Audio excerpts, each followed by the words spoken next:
Picture a place where rust whispers secrets and forgotten things dream of the past. Imagine acres of metal, twisted and weathered under the sun, holding stories no one remembers. Across America, in the quiet corners of junkyards, lie mysteries waiting for someone to look a little closer, and what they've found will astonish you. These are not just resting places for old cars and broken machines.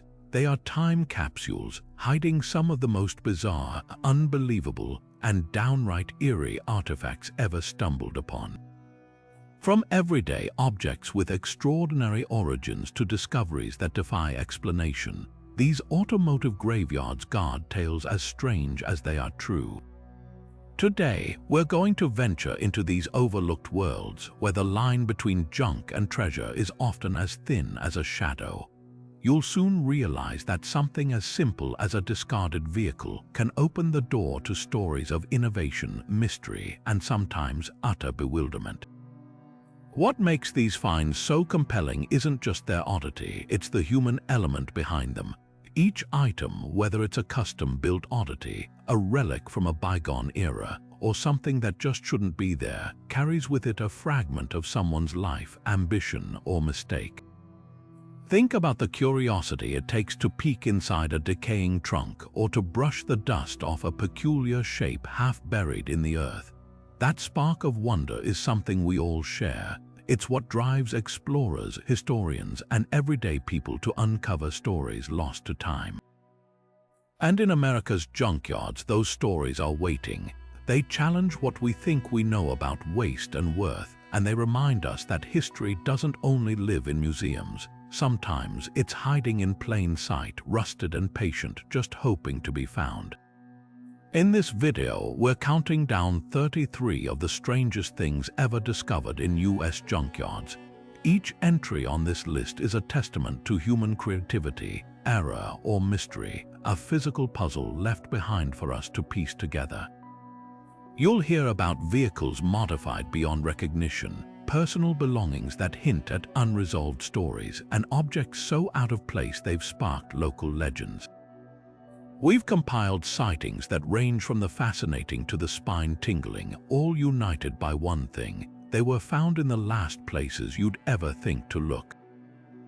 So settle in and open your mind to the possibilities, because what you're about to discover might just change the way you see the forgotten, the discarded, and the beautifully bizarre.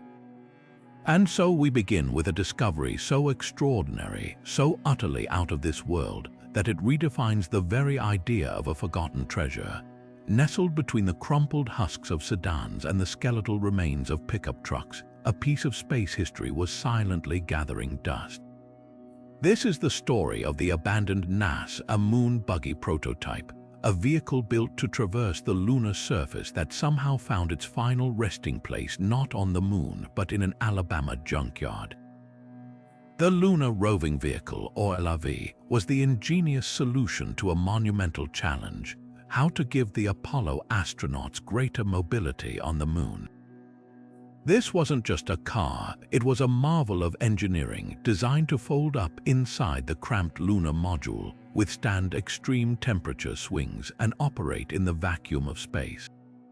While the final versions made history alongside astronauts on Apollos 15, 16, and 17, the path to their creation was paved with numerous test models and prototypes.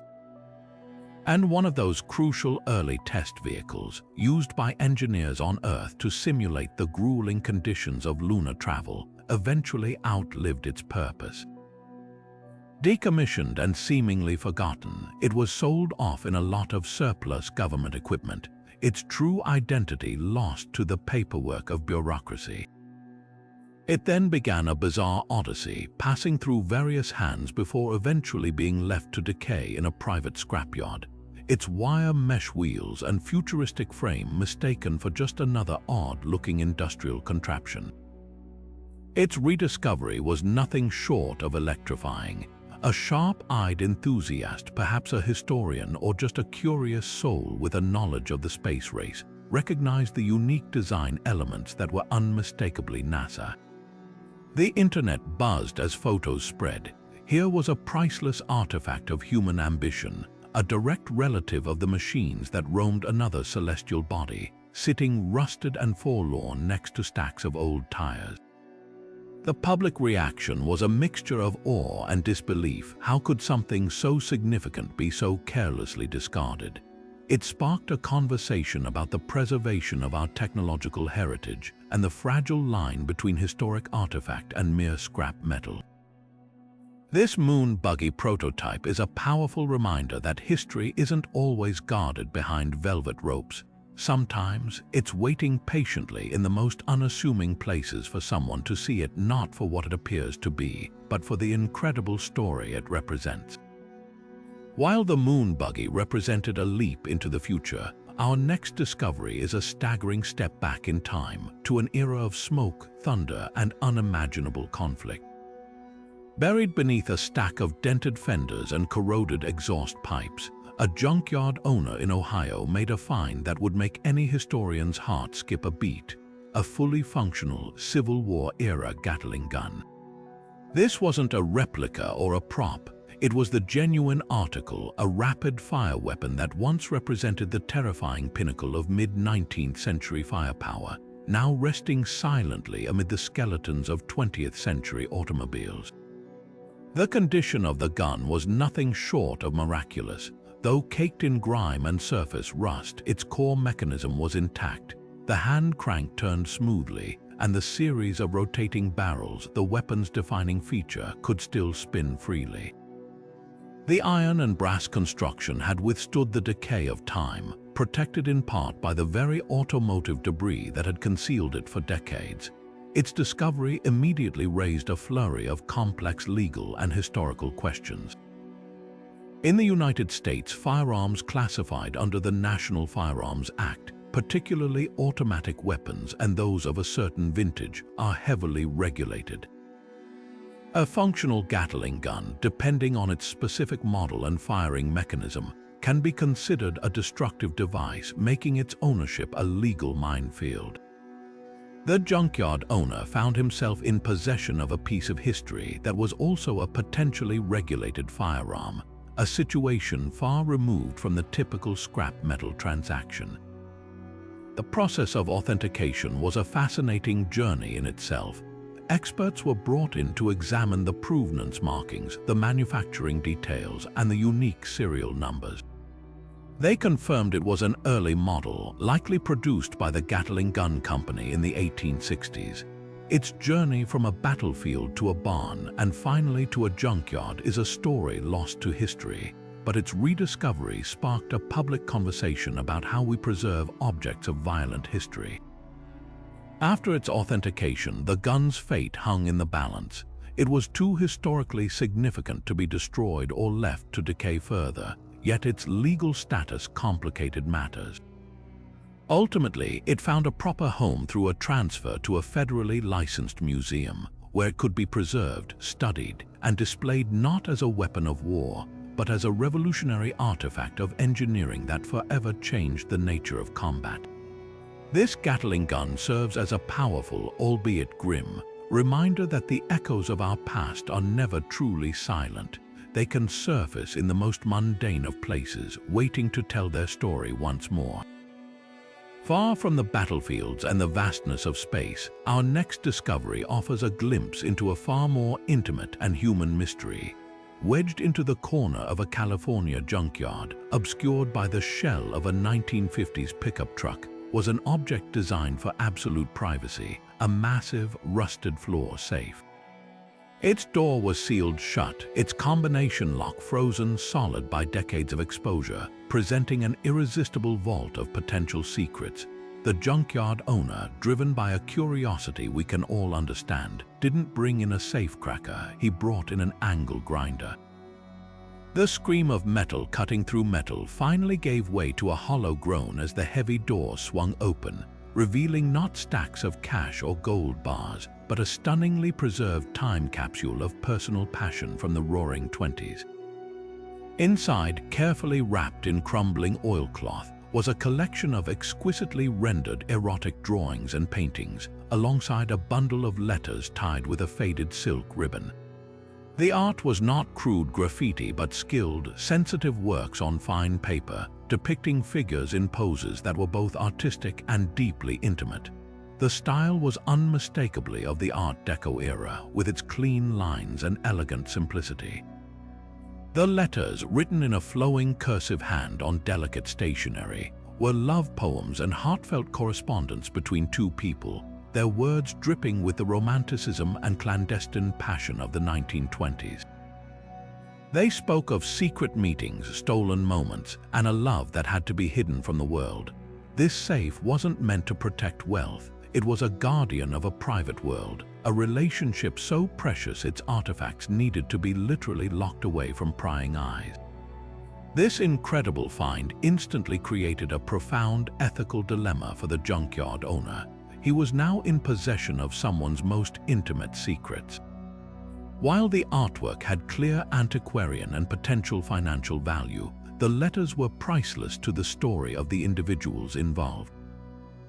Should he attempt to find the descendants of the people in the letters, would that be a beautiful act of reuniting a family with its history, or an unforgivable intrusion into a privacy that was so fiercely guarded for a century? Alternatively, selling the collection as a whole on the open market felt like a violation, monetizing a love story that was never meant to be public. The finder was caught between his rights as the owner of the physical objects and the moral weight of being an unexpected custodian of a forgotten romance.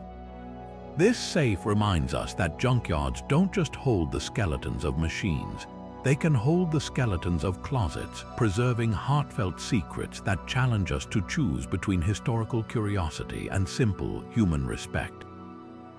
Moving from the realm of forgotten romance to something far more somber, our next discovery proves that some junkyard finds are not just strange, they are deeply unsettling. In a sprawling Arizona salvage yard, a worker was processing a batch of old commercial vehicles when he decided to peek inside a particularly battered 1970s ambulance. Expecting to find decaying medical supplies or perhaps old gurneys, he was instead met with a sight that made him recoil. The vehicle's entire rear patient compartment had been gutted and replaced with a large, crude, and horrifyingly effective home-made cremation oven. This was not an ambulance anymore, it was a mobile crematorium, and its very existence sparked a frantic and deeply troubling investigation. The conversion was both shocking in its audacity and chilling in its simplicity. The original interior had been stripped out, and in its place, someone had welded together a large, rectangular metal box, lined with firebrick and fitted with a heavy, hinged door. A series of propane tanks were rigged to feed a burner assembly underneath the chamber, and a makeshift chimney had been crudely cut through the vehicle's roof. It was a functional, if terrifyingly amateur, cremation retort on wheels. The implications were immediate and horrifying. Who built this and for what possible purpose? The most obvious and disturbing theory was that it was constructed by a criminal element to dispose of evidence, specifically human remains, with a level of mobility that would leave no fixed location to be tied to a crime. The ability to drive to a remote desert location, operate the unit, and then simply drive away, leaving no centralized facility to investigate, represented a monstrously clever, if evil, innovation. Law enforcement was called in immediately, and the vehicle was treated as a potential crime scene. A full forensic sweep was conducted, with specialists meticulously scouring every inch of the oven's interior, the burner mechanisms, and the vehicle's cab for any biological evidence. The entire junkyard was cordoned off as investigators worked to trace the ambulance's ownership history through its vehicle identification number, a painstaking process given the age of the vehicle and the likelihood that its records had been purposely obscured. The public revelation of the discovery sent a wave of anxiety through the community and far beyond as the story spread online.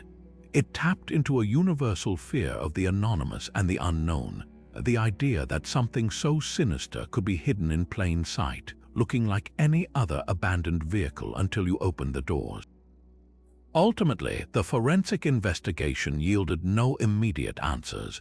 No human remains were conclusively identified within the unit, though the extreme heat such an oven could generate would have likely destroyed most trace evidence. The ownership trail eventually went cold, leaving the mobile crematorium's true story a matter of dark speculation. Was it actually used for its most feared purpose, or was it some bizarre, failed business venture by someone seeking to offer low-cost mobile cremation services outside of regulatory oversight? We may never know the full truth. This ambulance turn Doven stands as one of the most macabre finds on our list, a stark reminder that human ingenuity can be bent toward the unthinkable, and that some junkyard mysteries are destined to remain forever and frightfully unsolved. While the previous discoveries hinted at dark secrets and clandestine romance, our next find is a testament to pure, unadulterated nostalgia, a treasure that would make any collector's heart soar. In the trunk of a seemingly worthless, rust-eaten 1960s sedan in a Pennsylvania junkyard, a scrapyard worker made a discovery that was both bizarre and beautiful. The entire space was meticulously packed, floor to ceiling, with vintage baseball cards from the early 20th century. This wasn't just a random assortment, it was a carefully curated collection, preserved in the dark, dry environment of the sealed trunk for decades, protecting them from the sunlight and moisture that would have otherwise turned them to dust. The value of the find was staggering. Among the thousands of cards were pristine examples from the legendary T206 and Gaudi sets of the 1930s, including Hall of Famers like Babe Ruth, Lou Gehrig, and Satchel Paige. The condition was remarkable, with sharp corners and vibrant colors that suggested they had been packed away shortly after being pulled from packs of gum and never touched again. Professional sports memorabilia authenticators were brought in, and the initial estimated worth of the collection ran well into the high six figures, with a few of the key cards alone valued at over $50,000 each. This was no accident. This was the life's work of a dedicated collector who saw these cards not as childhood ephemera, but as artifacts of sporting history. The story of the original owner began to unfold through subtle clues.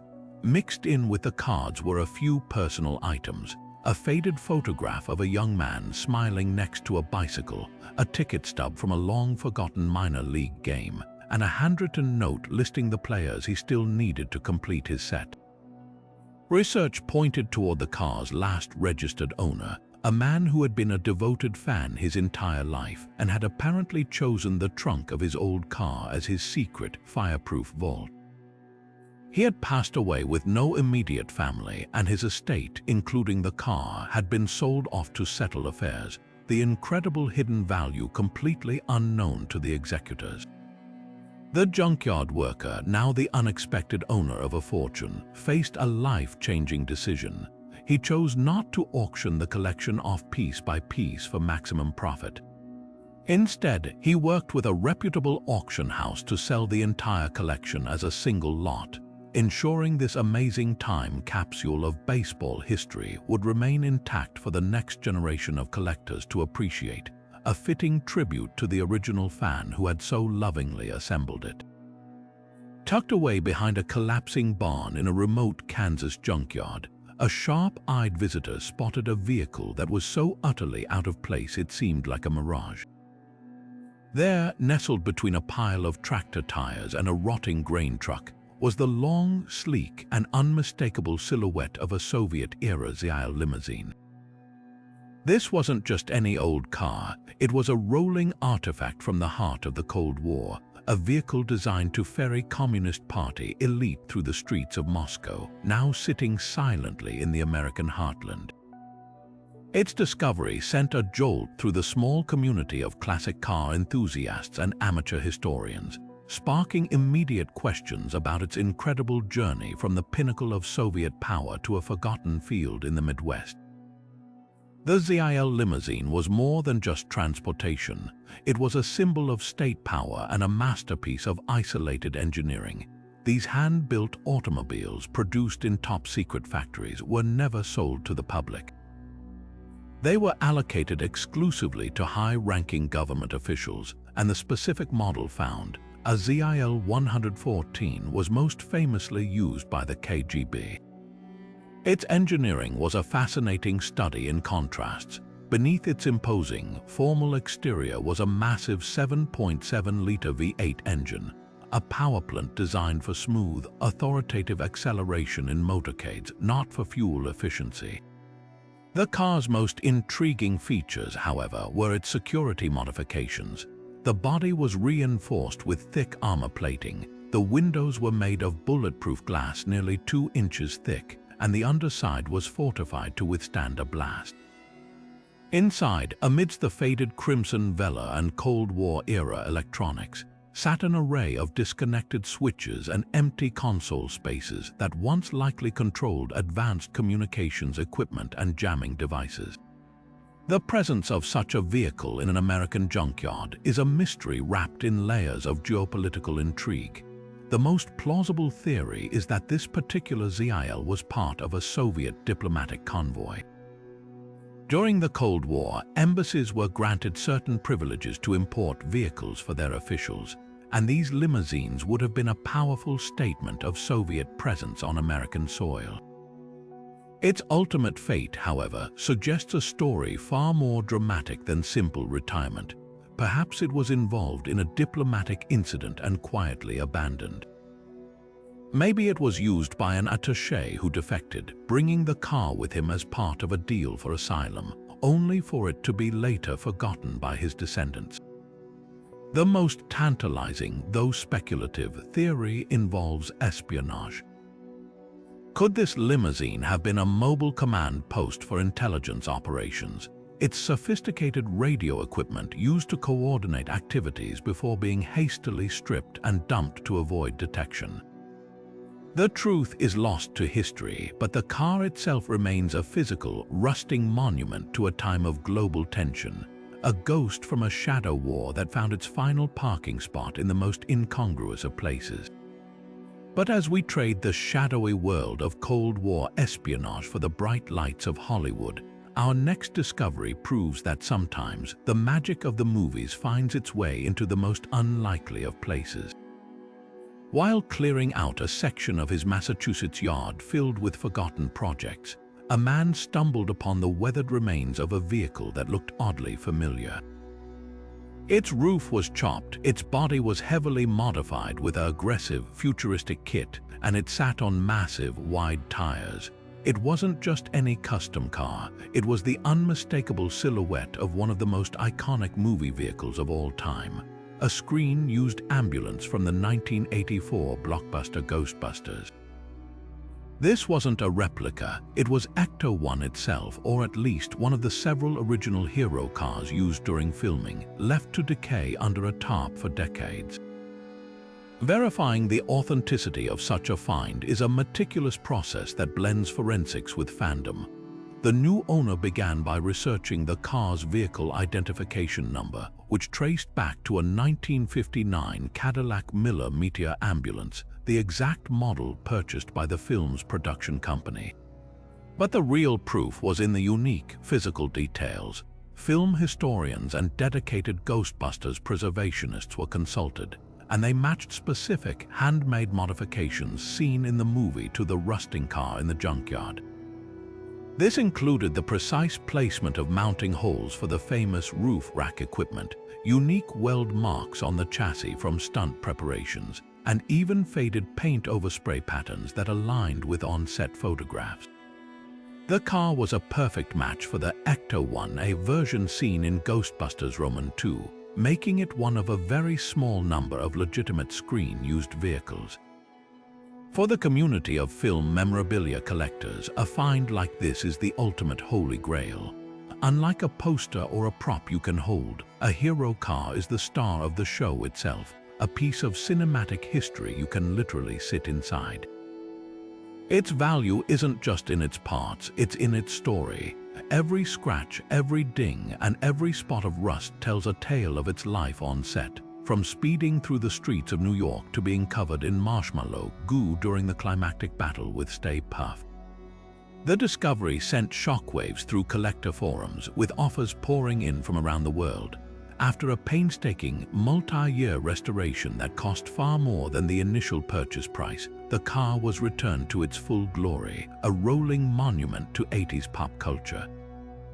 Its journey from a junkyard relic to a prized collectible underscores a powerful truth, that the value we place on objects is deeply tied to the stories they carry and the joy they've given us, proving that some pieces of movie magic are far too powerful to ever truly be scrapped. While the idea of a jet-powered car might sound like something from a science fiction movie, one junkyard explorer in the Nevada desert found himself staring at a very real and very terrifying example of that very concept. Tucked away behind a mountain of scrap, he discovered a heavily modified 1970s Pontiac Firebird, a car that had been transformed from a classic American muscle car into a jaw-dropping and frankly alarming amateur engineering project. Its most striking feature wasn't a custom paint job or a massive supercharger. It was the fact that someone had welded a fully functional, small-scale jet engine directly onto the car's trunk. This wasn't a static prop. Evidence suggested this vehicle had been fired up and driven, making it one of the most dangerous and audacious finds ever to emerge from a scrapyard. The engineering behind such a modification is as fascinating as it is horrifying. Jet engines, even small ones salvaged from old aircraft or industrial generators, operate on principles entirely alien to the internal combustion engines found in cars. They require a complex dance of air intake, compression, ignition, and exhaust to produce thrust, not rotational force for wheels. The amateur inventor who built this monstrosity had to solve a myriad of insane problems. He would have needed to fabricate custom mounts to secure the massive weight of the engine to the car's unibody frame, a structure never designed for such stress. He'd have had to plumb a separate fuel system, likely using kerosene or jet fuel, and install a complex electrical system to manage the ignition sequence and engine monitoring. Most worryingly, there were no safety systems in place, no fire suppression, no emergency fuel shut-off, and certainly no reinforced chassis to handle the immense thrust or the searing heat pouring out of the exhaust, which was pointed directly at whatever or whoever was behind the car. The story of the builder, pieced together from rumors in the local community and clues left in the car itself, paints a picture of a brilliant but recklessly ambitious tinkerer. He was reportedly a retired aircraft mechanic with a garage full of decommissioned parts and a lifetime of knowledge, coupled with a burning desire to create something truly unique. Notes found in the glove compartment, written in a precise technical hand, detailed thrust calculations and fuel mixture ratios. The project was clearly a labor of love, years in the making. However, the local legend suggests his test drives were brief, terrifying, and ultimately what led to the car's retirement. Witnesses described seeing the car blast down a remote stretch of highway with a deafening roar and a 20-foot plume of fire shooting from its rear, pushing the car to speeds its stock brakes and tires were utterly incapable of handling. After a near-catastrophic incident where the engine's heat reportedly melted the rear bumper and started a small brush fire, the inventor himself apparently decided his creation was too powerful to control, towing it to the junkyard where it was eventually forgotten, a monument to the fine line between visionary genius and spectacularly dangerous folly. From the roaring fury of a homemade jet car, we shift to a discovery that captures a completely different kind of energy, the vibrant, pulsating heartbeat of the 1970s disco era. In a Texas junkyard, a worker was preparing to crush a nondescript, windowless 1978 Ford van when he decided to take one last look inside. Prying open the stubborn rear doors, he was not met with the expected smell of mildew and decay, but with a breathtaking blast of pure nostalgia. The van was not filled with tools or junk. It was a meticulously organized, climate-controlled closet on wheels, packed from floor to ceiling with dozens of perfectly preserved, extravagant disco outfits, each garment protected in its own individual garment bag. It was a stunningly intact time capsule from the height of Saturday Night Fever. The fashion on display was a masterclass in 1970s excess and glamour. There were suits for men in a rainbow of crushed velvet and shimmering satin, cut with wide, dramatic lapels and tailored to perfection.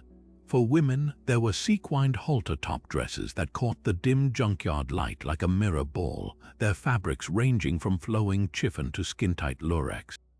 The collection included platform shoes with soles thick enough to be a safety hazard, oversized sunglasses with tinted lenses, and a stunning array of gaudy, magnificent gold chains and medallions. Each piece was of exceptionally high quality, suggesting a professional buyer rather than a casual club goer. This was not a collection of costumes, it was the wardrobe of someone who lived and breathed the disco lifestyle, someone for whom this glamorous identity was a serious and apparently mobile business. The mystery of the van's owner became an irresistible puzzle. Who was this sartorial phantom of the disco ball? The most compelling theory points toward a traveling disco instructor or a dedicated salesperson for a high-end clothing line. The van's customized interior, with its built-in hanging racks, dehumidifier to combat the Texas heat, and even a small, battery-powered vanity light suggested a professional who needed to transport this valuable inventory from club to club, perhaps teaching dance moves while also selling the look. Another, more romantic theory imagines a supremely dedicated fan who simply wanted to be ready for any impromptu dance party, anywhere, at any time. The truth may be lost, but the van itself tells a story of unapologetic joy and self-expression. It stands as a vibrant monument to a time when fashion was bold, music was king, and someone out there believed that the perfect outfit was always worth being ready for, even if your final destination turned out to be a field of forgotten cars. Buried beneath a pile of salvaged car axles and crumbling concrete blocks, a junkyard worker in Chicago was clearing space when his excavator bucket struck something with a deafening metallic clang. Brushing away decades of grime and debris, he uncovered not more scrap but the immense, foreboding circular face of a bank vault door from the 1930s. It was a monolithic artifact from the age of Art Deco and Al Capone, and it was still incredibly locked tight. The combination dial was frozen in place, the heavy locking bolts were still thrown, and it stood as an impenetrable sentinel guarding whatever secrets had been sealed away inside nearly a century ago. The door itself was a masterpiece of deprecated security, a 5-foot-wide behemoth of cast steel and brass, adorned with intricate geometric patterns that belied its brutal purpose. The first challenge was simply moving the colossal thing. It weighed several tons, a weight that explained why it had been left behind when the original bank was demolished. The junkyard owner, now captivated by the mystery, assembled a team to attempt the impossible, to open a vault designed to withstand dynamite and torches without destroying the historic artifact itself. They started with a gentle approach, bringing in a retired safecracker, a man in his 80s whose fingers still remembered the delicate touch required for such mechanisms. For hours, he listened through a stethoscope, turning the dial with painstaking precision, trying to hear the nearly imperceptible clicks of the tumblers falling into place. But age and corrosion had seized the internal works, the old ways had failed.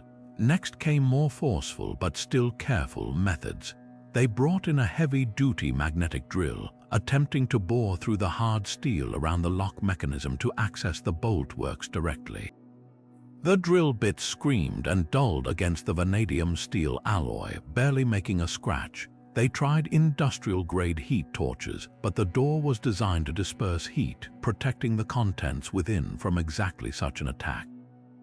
Each failed attempt only deepened the mystery and the frustration. What was inside that required such an indomitable guardian? The theories began to fly wildly. Some workers joked about stacks of gold bars from a long-forgotten robbery.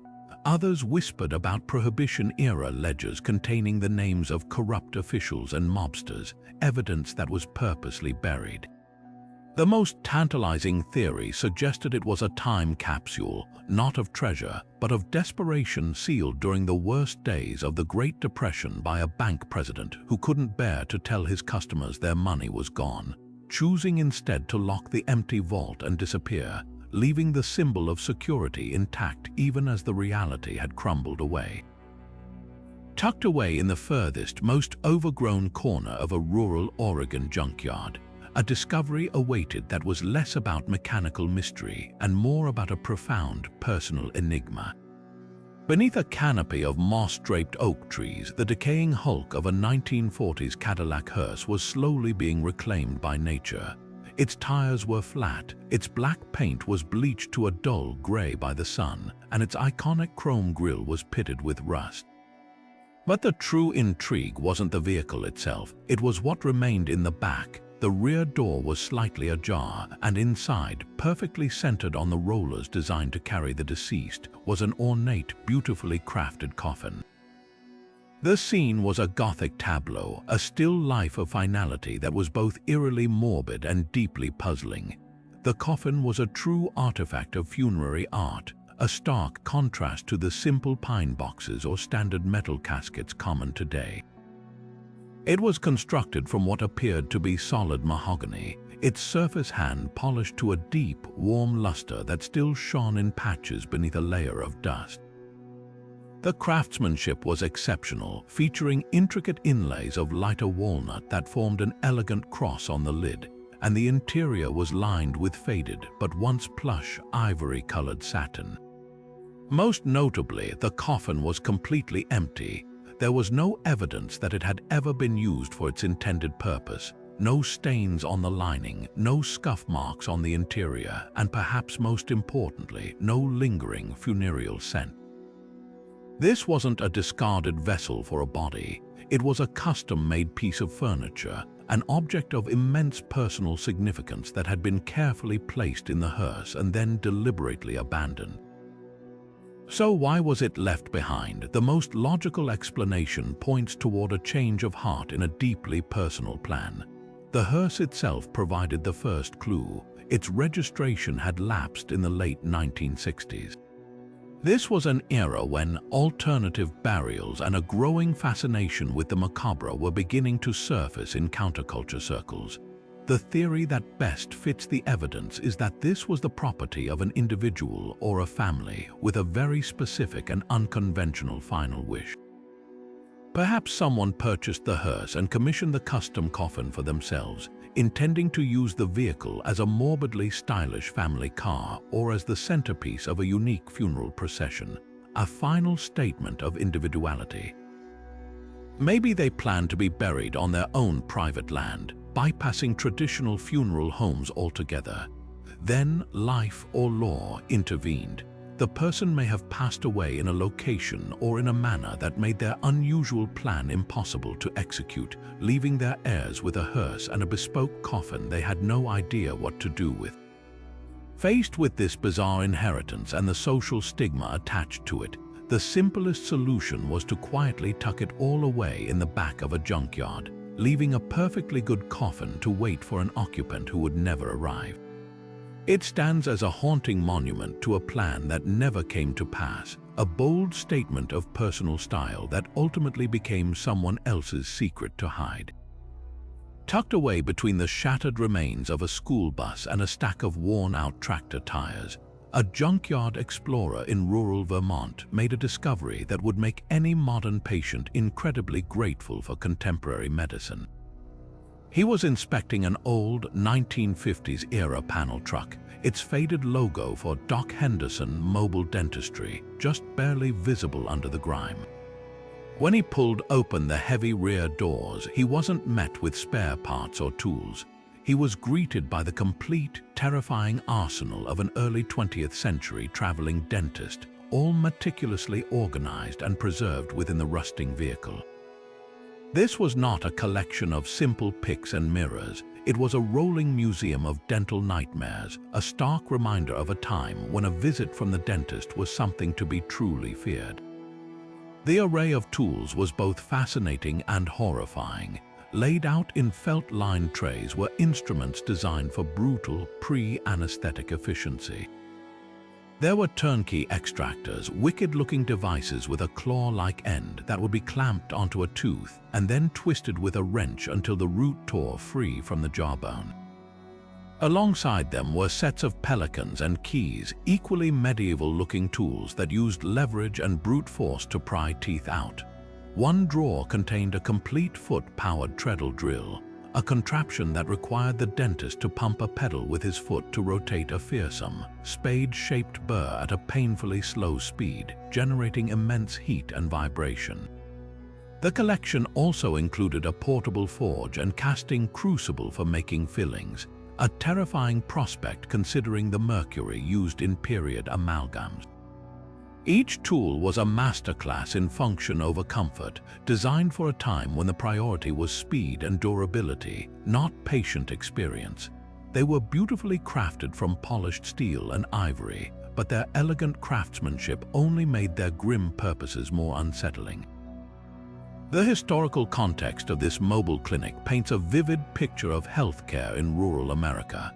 Before the widespread adoption of nitrous oxide and local anesthetics like Novocaine, which only became common in the early 20th century, dentistry was an exercise in pain management through sheer speed and restraint. A traveling dentist like Doc Henderson would have moved from town to town, setting up his mobile office and offering his services to farmers, loggers, and their families who had little access to town clinics. His business relied on a reputation for being quick and effective, not gentle. The very existence of this specialized truck shows that there was a significant demand for such a service, and that for many people, the alternative to this terrifying mobile experience was simply suffering with an abscessed tooth or attempting a DIY extraction with pliers and a strong drink. This collection is a physical record of that era, a time when medical necessity often brutally overrode comfort. From a collectible standpoint, this find was a goldmine, though of a particularly macabre variety. Medical antiques, especially complete sets from a specific practice, are highly sought after by historians, collectors, and even some modern dentists who appreciate the grim history of their profession.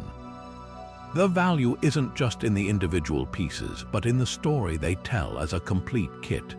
The treadle drill alone could fetch a high price from a technology museum, while the sets of extraction instruments are valuable to collectors of militaria, as similar tools were standard issue in army field kits well into the 20th century. The most significant value, however, lies in the truck itself.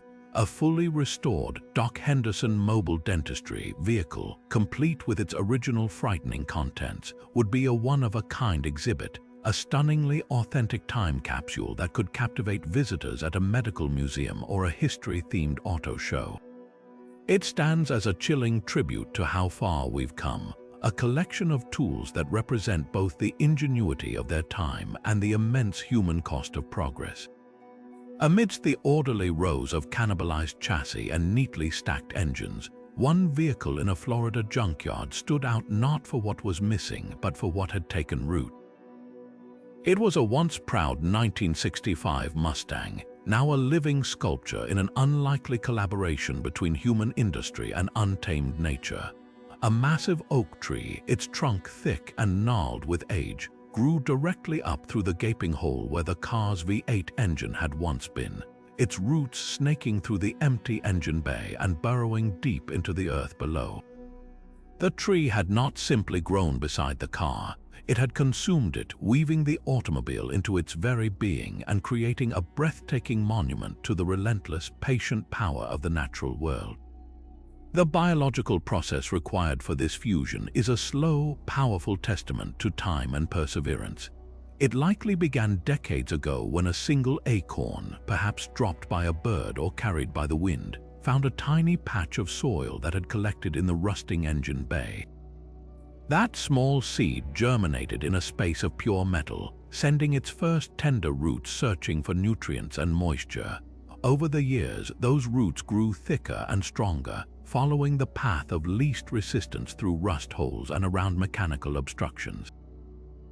As the tree matured, its expanding trunk encountered the solid mass of the engine block. Instead of stopping, it did what life does best: it adapted. The tree's growth created immense constant pressure, a force measured in tons per square inch, which slowly but inexorably cracked the cast iron, pushing the metal apart until the engine block split in two.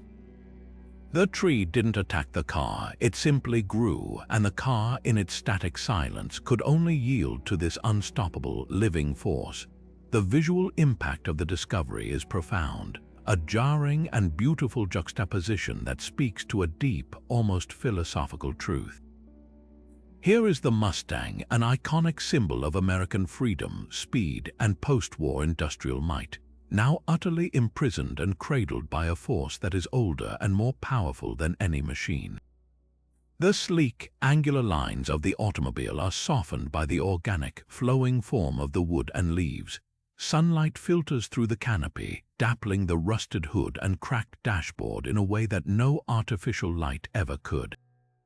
It is a scene that simultaneously evokes feelings of melancholy for what was lost and awe for what has been created. This isn't decay, it's a transformation, a recycling of materials and purpose on a grand timescale that dwarfs human lifespans.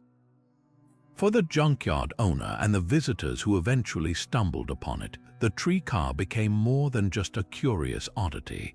It became a local landmark and a symbol of reflection.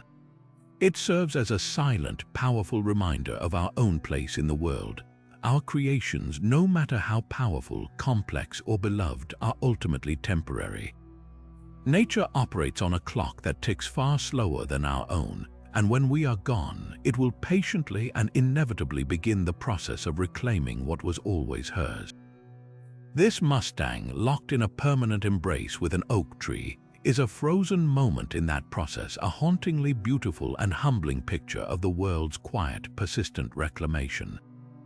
Nestled between the decaying hulks of pickup trucks and a mountain of scrap metal in a quiet Midwest junkyard, a discovery offered a poignant contrast to the surrounding decay.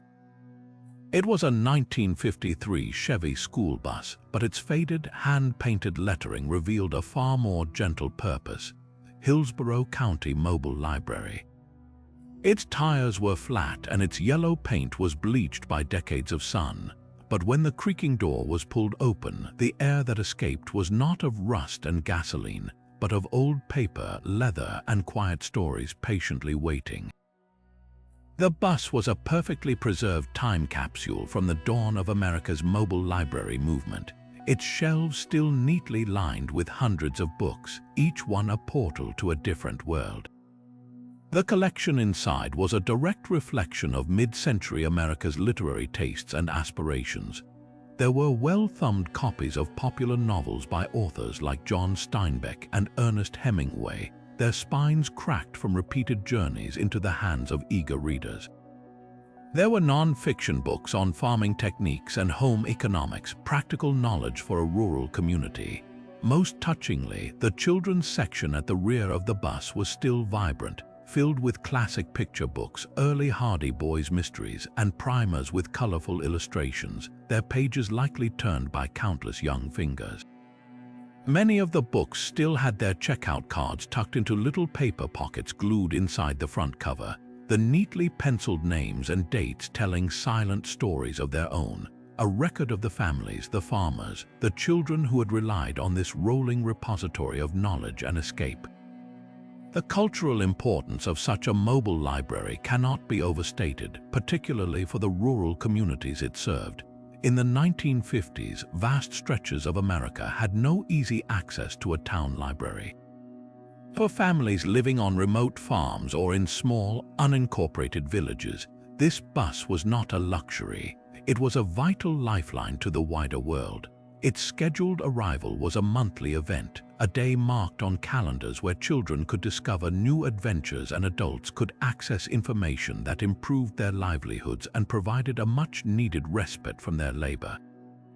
The librarian who drove this route was more than a clerk. They were an educator, a community connector, and a guardian of imagination, bringing the transformative power of books directly to the people who needed them most. This bus represented a profound belief in the democratic ideal of making knowledge and literature accessible to everyone, regardless of their address or income.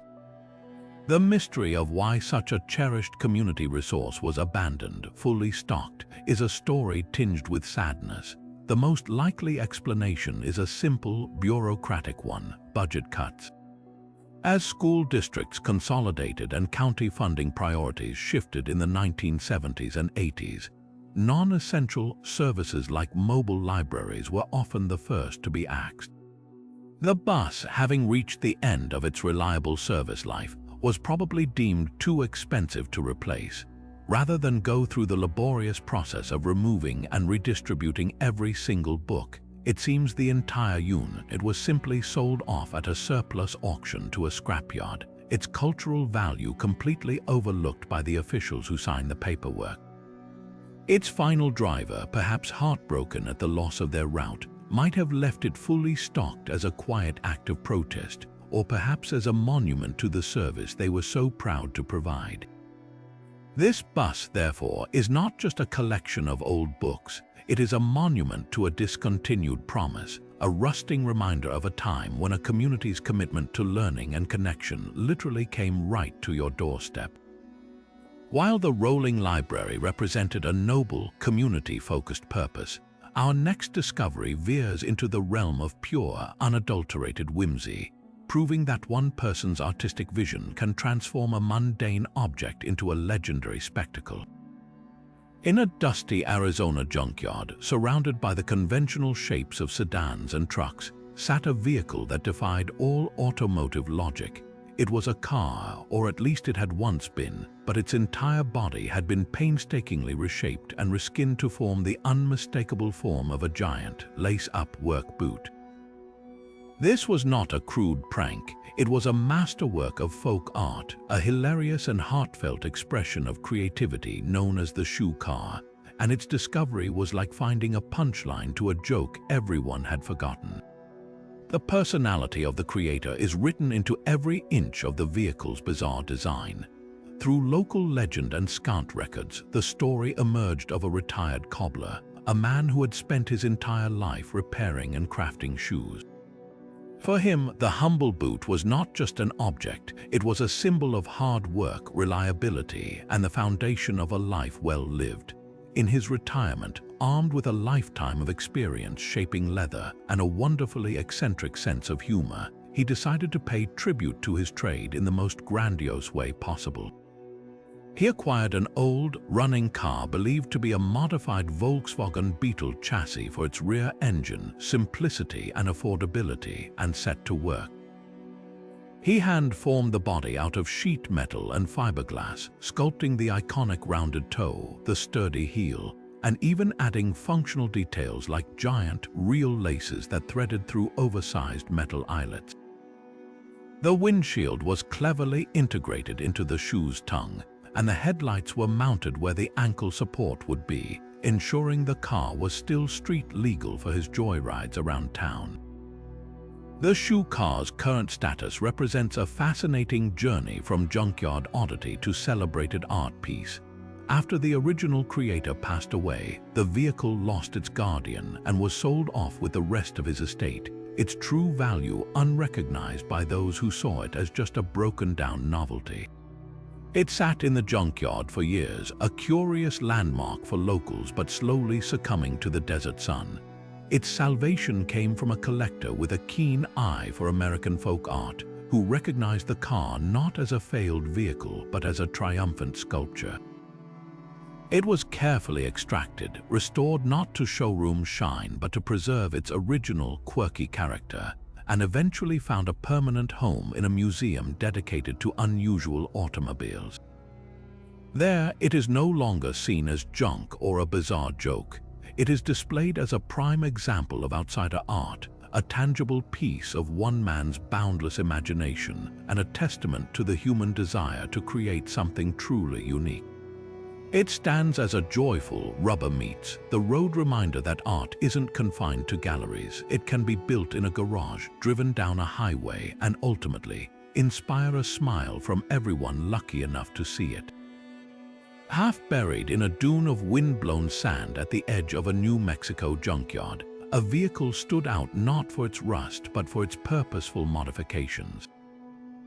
It was a World War II-era Willys Jeep, but this was no pristine museum piece. It was a veteran of a different kind of conflict, one against the elements.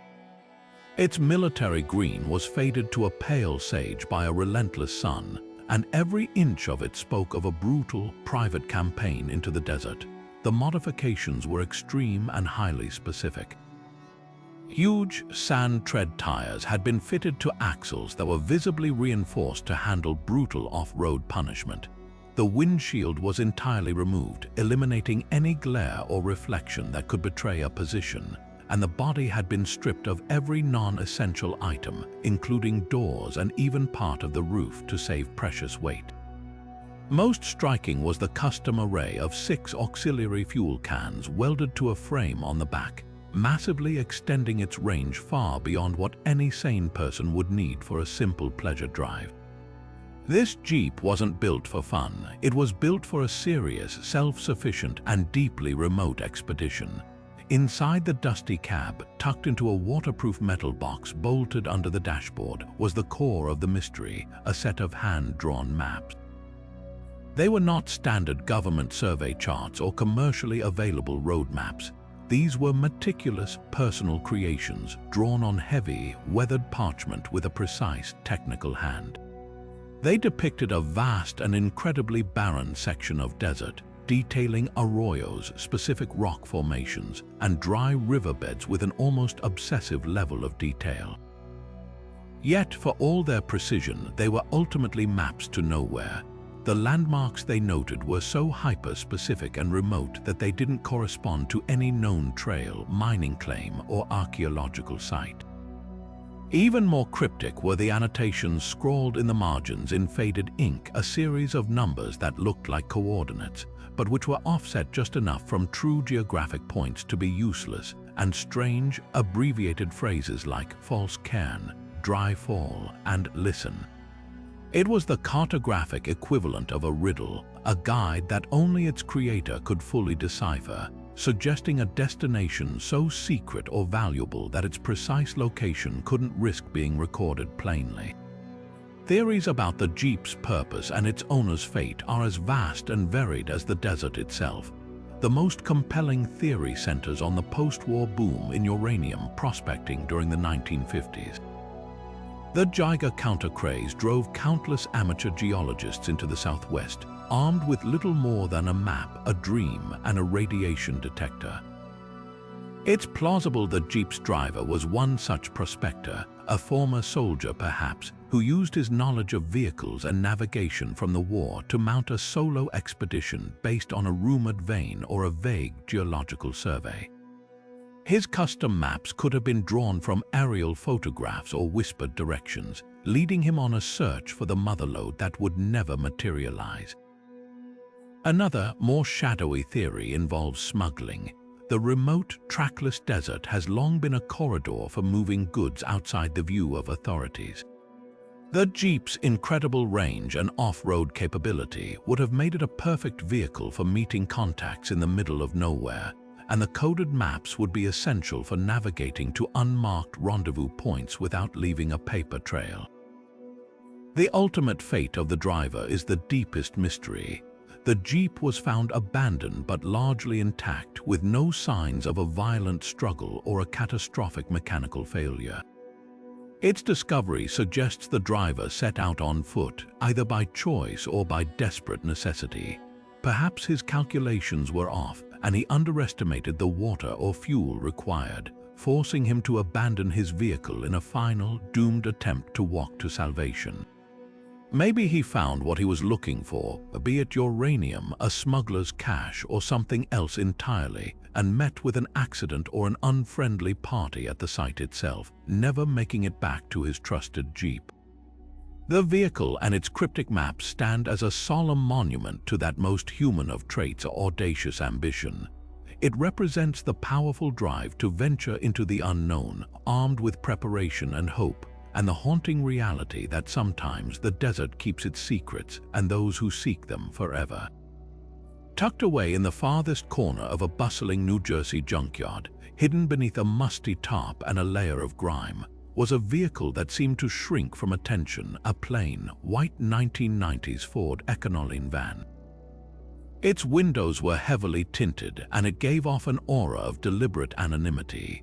When a new employee was tasked with clearing out that neglected section, he pried open the van's side door, expecting to find old auto parts or trash. Instead, he was met with a sight that made his heart hammer against his ribs. The entire cargo area from floor to ceiling was neatly stacked with bundles of cash.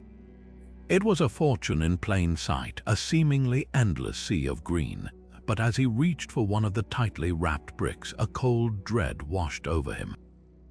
The texture was all wrong, slick and waxy, and the faces of the presidents looked strangely flat and lifeless under the dim junkyard light.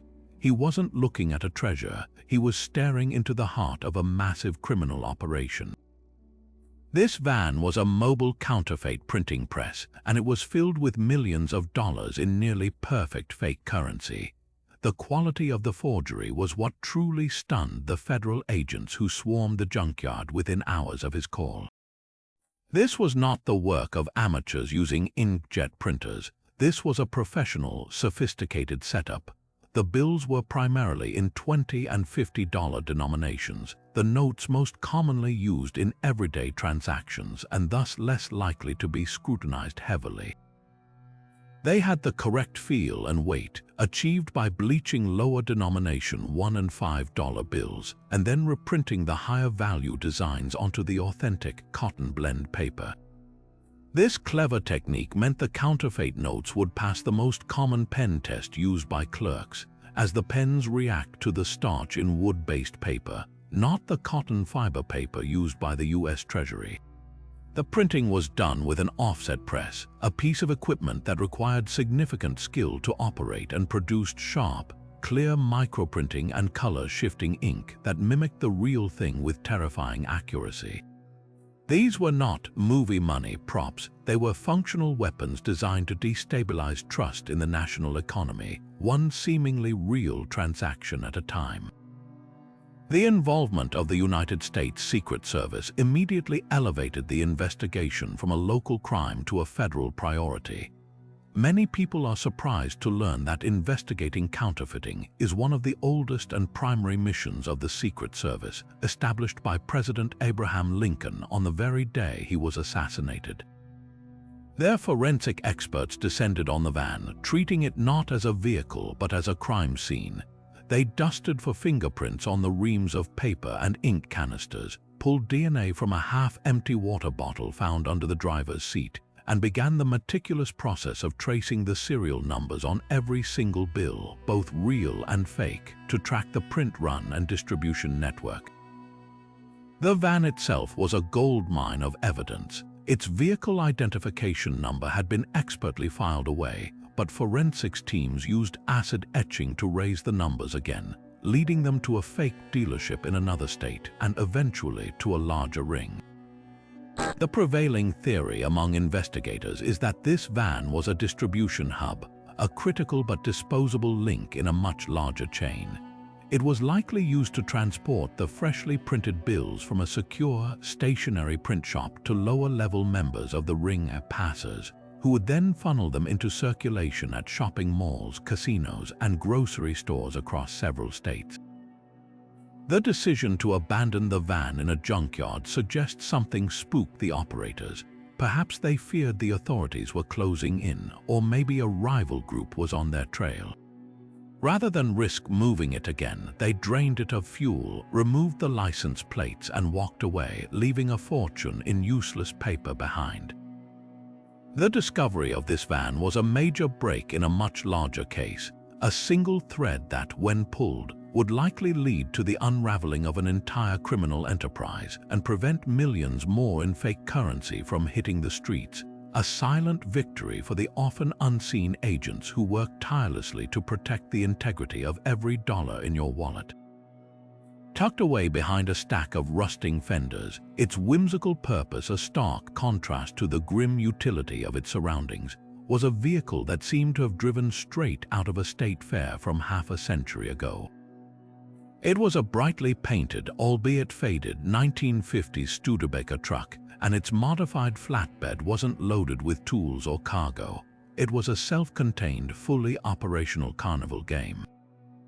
This was no simple ring toss. It was an elaborate, handcrafted strongman test of strength game, complete with a massive, counterweighted mallet and a towering bell at the top of a polished steel column.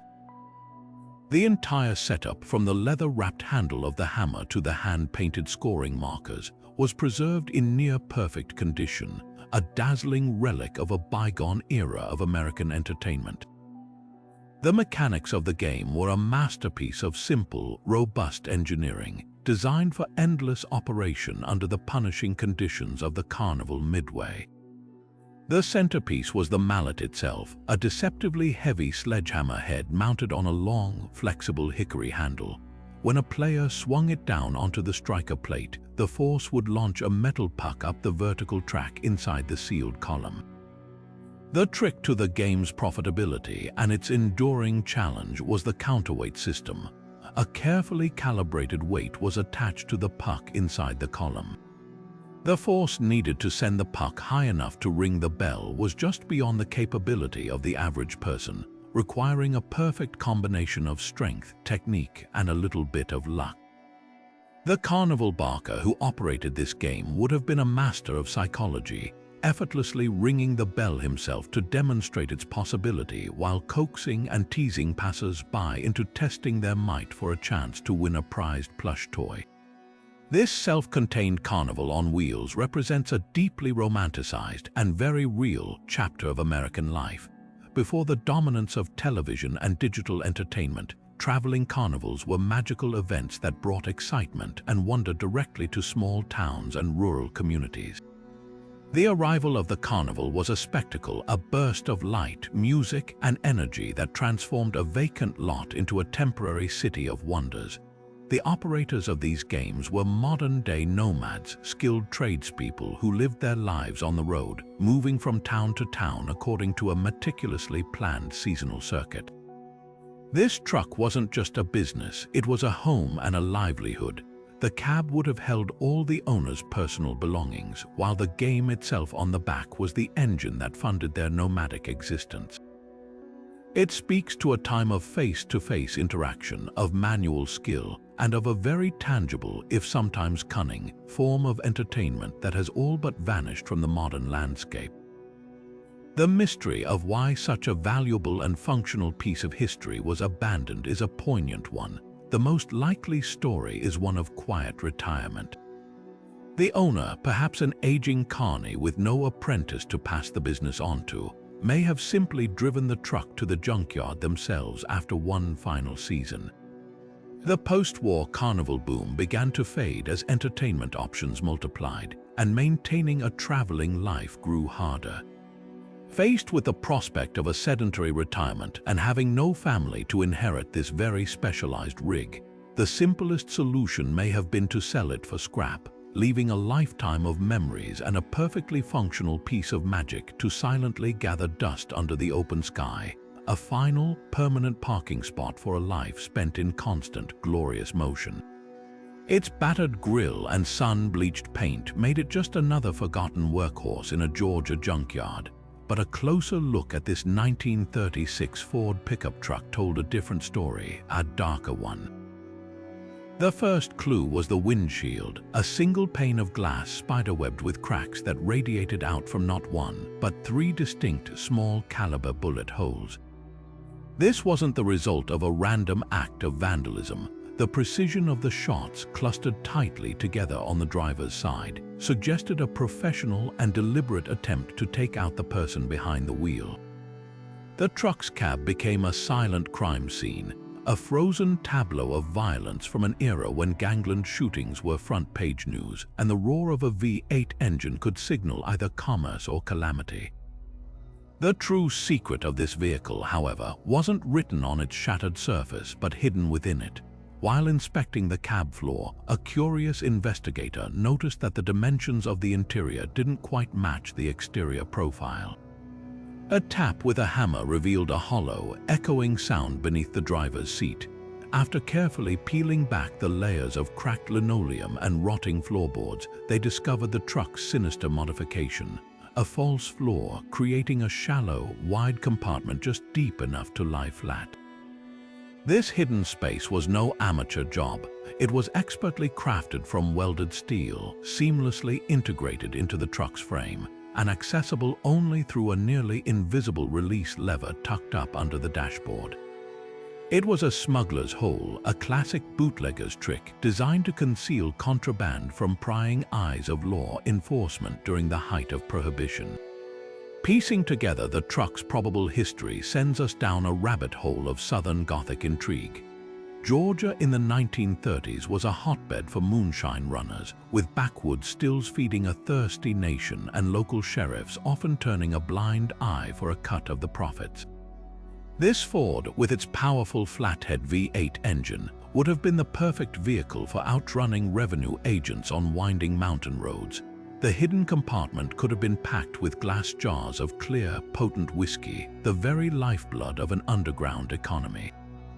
But the bullet holes introduce a more violent, urban element to the story. Perhaps the truck's later owner graduated from hauling moonshine to working for a big city crime syndicate, using the compartment to transport something far more valuable and dangerous: stolen goods, untaxed cigarettes, or even weapons. The tight grouping of the bullet holes implies the shooter was stationary and close, a classic execution-style hit meant to send a message. Maybe the driver was double-crossing his employers, or perhaps he was caught in the crossfire of a territorial dispute between rival gangs.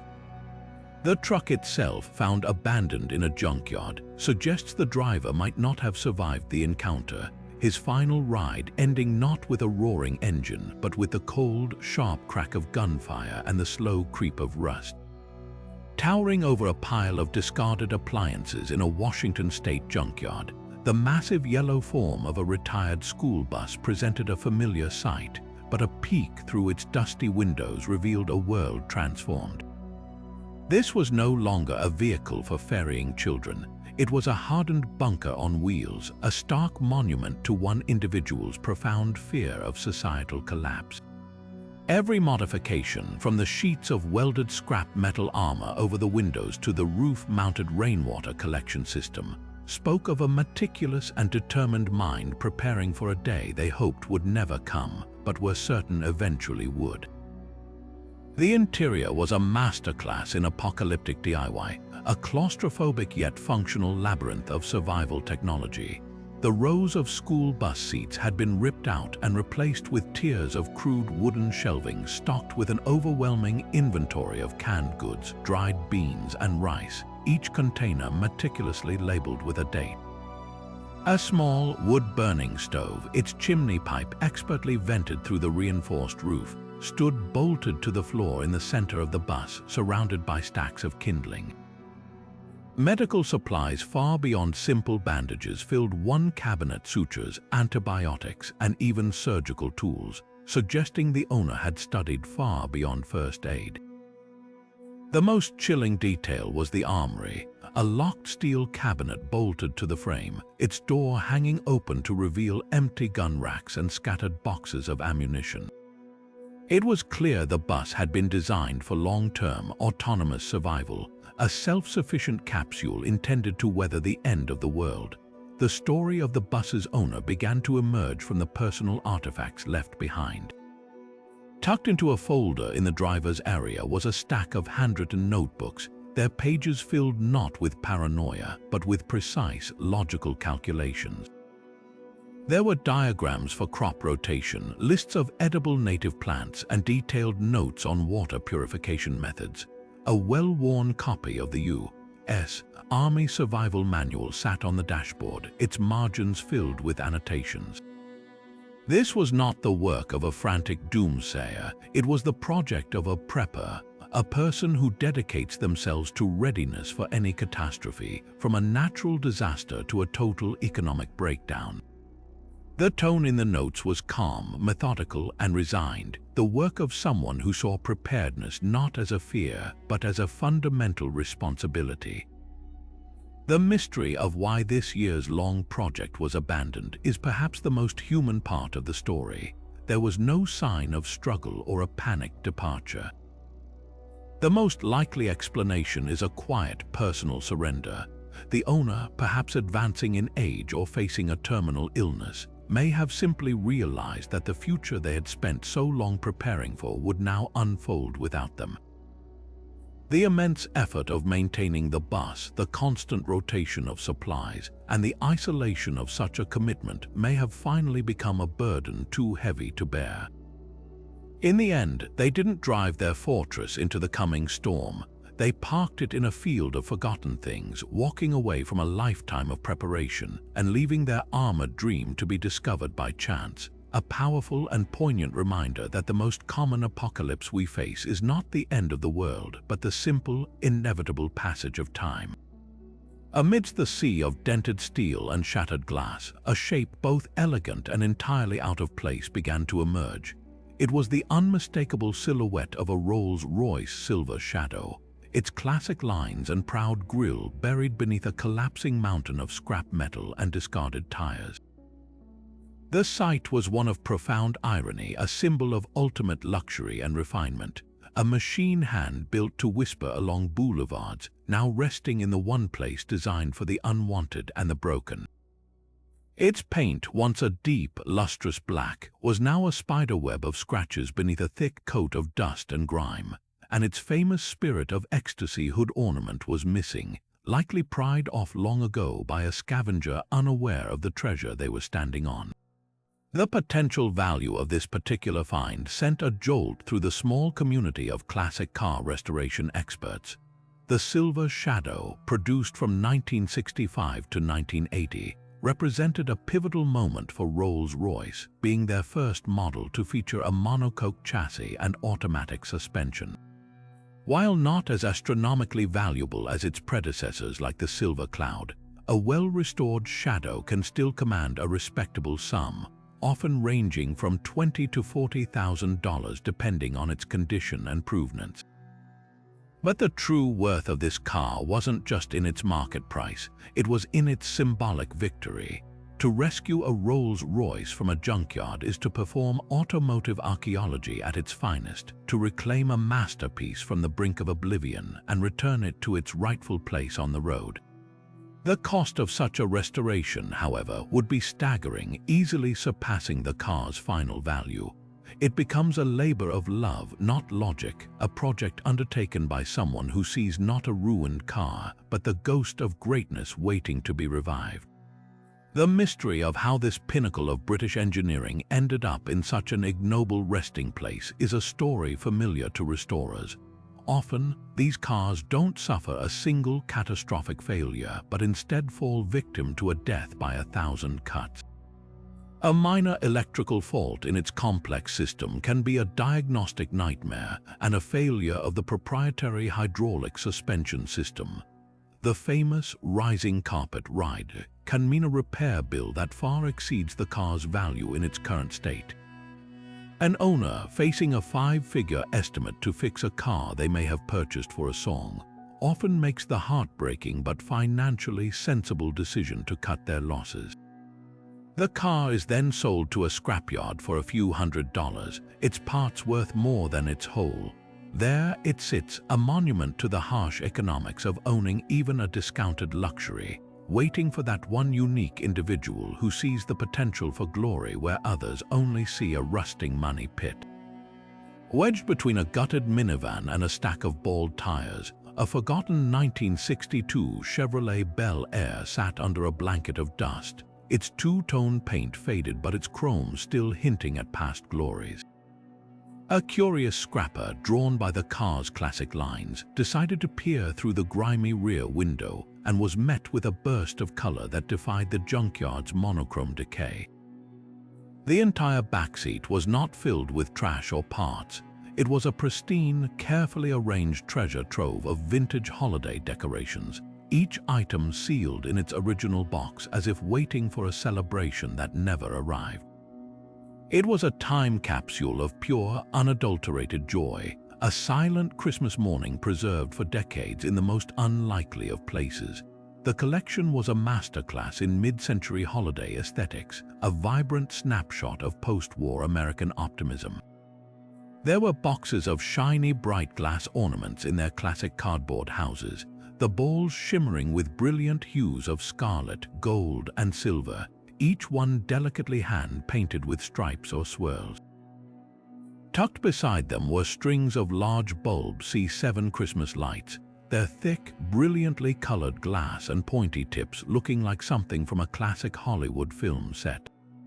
The real showstoppers, however, were the larger items, an aluminum Christmas tree still in its long cardboard box. Its silvery branches promised to reflect the kaleidoscope of a rotating color wheel, and a set of intricate cardboard honeycomb bells and lanterns known as grouchers, their delicate tissue paper folds still perfectly crisp and bright. This was not a haphazard assortment. It was a complete high-end holiday kit representing a significant investment in festive spirit from a bygone era. The nostalgic power of these specific items is profound, instantly transporting anyone who remembers them back to the warm, glowing living rooms of their childhood.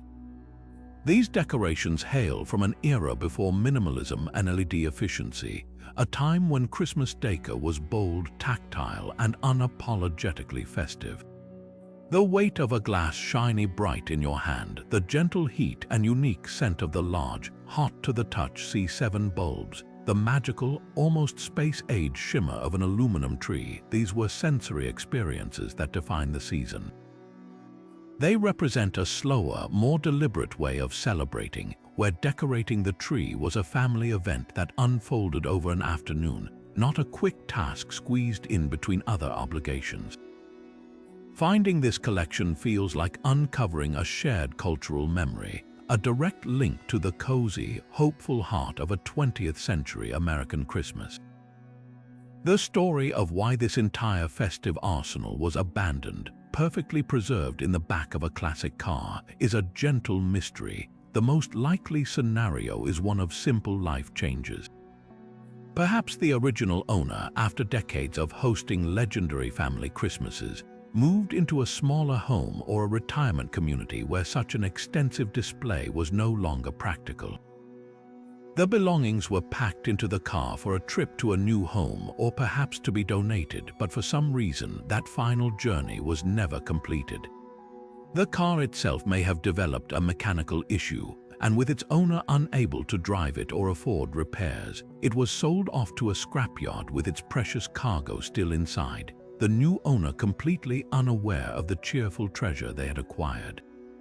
It's a bittersweet thought that someone's entire collection of holiday magic could be so completely forgotten.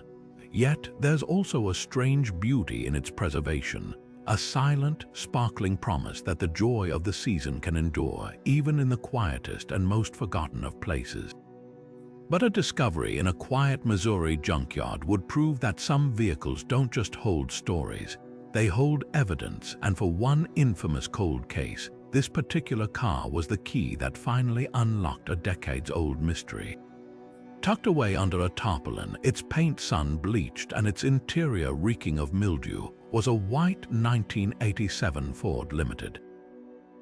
To anyone else, it was just another forgotten sedan, but to the sharp-eyed yard owner who decided to run its vehicle identification number through an online database, it was a direct link to one of the state's most haunting unsolved robberies, the 1992 Brinks Depot heist in St. Louis, an audacious military precision operation where 2 guards were tied up and over $2 million in cash was stolen without a single shot fired. The thieves had vanished into thin air, leaving behind nothing but a few strands of ambiguous fibers and a lingering sense of professional awe at their flawless execution. This car, according to its VIN, was reported as destroyed in a flood years earlier, a fact that immediately raised a massive red flag. The forensic evidence that slowly emerged from the car's interior was like a time capsule from the crime scene itself. FBI evidence response teams, called in the moment the connection was made, treated the Limited not as a car but as a long-lost crime scene. Using techniques far more advanced than those available in the early 90s, they performed a vacuum metal deposition on the dashboard and door panels, a process that uses gold and zinc to reveal fingerprints older than the technicians examining them. There, preserved under layers of dust and grime, were partial prints that matched one of the tied-up guards, placing him in the vehicle and confirming it was the actual getaway car. But the real breakthrough came from the trunk. Trapped in the spare tire well's drainage holes were minute soil samples. When analyzed and compared to geological survey maps, these samples contained a unique combination of quartz and limestone found only in a very specific 5-mile radius west of the city, an area that had never been searched because the original investigation had assumed the perpetrators were from out of state. This tiny, forgotten car had not only been found, it had given investigators a whole new geographic profile to explore. The discovery sent seismic waves through the cold case unit, effectively reopening an investigation everyone assumed had gone permanently stale. For the families of the guards who had endured years of psychological trauma, it was a moment of vindication and renewed hope. For the original detectives, many now retired, it was a chance to finally apply new technology to the old puzzle. The junkyard itself became a focal point, with investigators scouring records to trace how and when the car arrived there, hoping to find the person who dropped it off. The prevailing theory shifted dramatically. Rather than a highly mobile crew of professionals from another region, the new evidence suggested the heist was likely orchestrated by locals with deep knowledge of the depot's routines and the area's backroads, individuals who had the luxury of hiding their most damning piece of evidence in plain sight, knowing that a reported total loss vehicle would raise no alarms in a scrapyard. The Ford Limited, an utterly unremarkable car chosen for its very anonymity, had waited for 30 years to give up its secrets, proving that in the world of crime and investigation, there is no perfect hiding place, only evidence waiting for the right moment to be found. Towering over the smaller cars and piles of scrap, the faded form of a 1970s Airstream mobile home presented a striking silhouette in a New Mexico junkyard. Its once shiny aluminum skin was now dull and pitted, and one of its tires was flat, giving it a permanent, weary list. The door was slightly ajar, and the junkyard owner, curious about the contents of such a large item, pulled it open with a metallic shriek of protest. The dim interior that was revealed was not filled with the expected remnants of a retired couple's travels. Instead, the light from the doorway fell upon a silent, seated audience of hundreds of porcelain faces, their glass eyes staring blankly into the gloom. The entire mobile home was packed, from the cramped galley kitchen to the rear sleeping quarters, with a vast and meticulously arranged collection of antique dolls, all perfectly preserved in the dry desert air. The collection was a comprehensive museum of doll-making history, spanning from the mid-19th century to the mid-20th. There were pale, delicate French bisque dolls from companies like Jumeau and Bru, with their realistic glass eyes and hand-painted eyebrows, each one swaddled in intricate, period-correct clothing. German china-headed dolls with stern expressions sat beside the cheerful, round faces of early 20th century composition dolls, their painted features still bright despite the brittleness of their materials. The most haunting, however, were the antique porcelain dolls with their fixed, soulful gazes and delicate blushed cheeks, their tiny hands and feet frozen in delicate poses. The level of preservation was extraordinary. It was as if the entire collection had been placed inside and the door sealed shut for 50 years, protecting them from the sunlight and humidity that would have cracked their composition bodies and faded their elaborate dresses. The eerie, almost supernatural reputation of the find was immediate and palpable. The sheer number of dolls, all facing forward as if waiting for a show to begin, created an atmosphere of profound unease. Junkyard workers refused to enter the Airstream alone, and rumors began to circulate almost instantly. Some whispered that the doll's eyes would seem to follow you as you moved through the narrow aisle.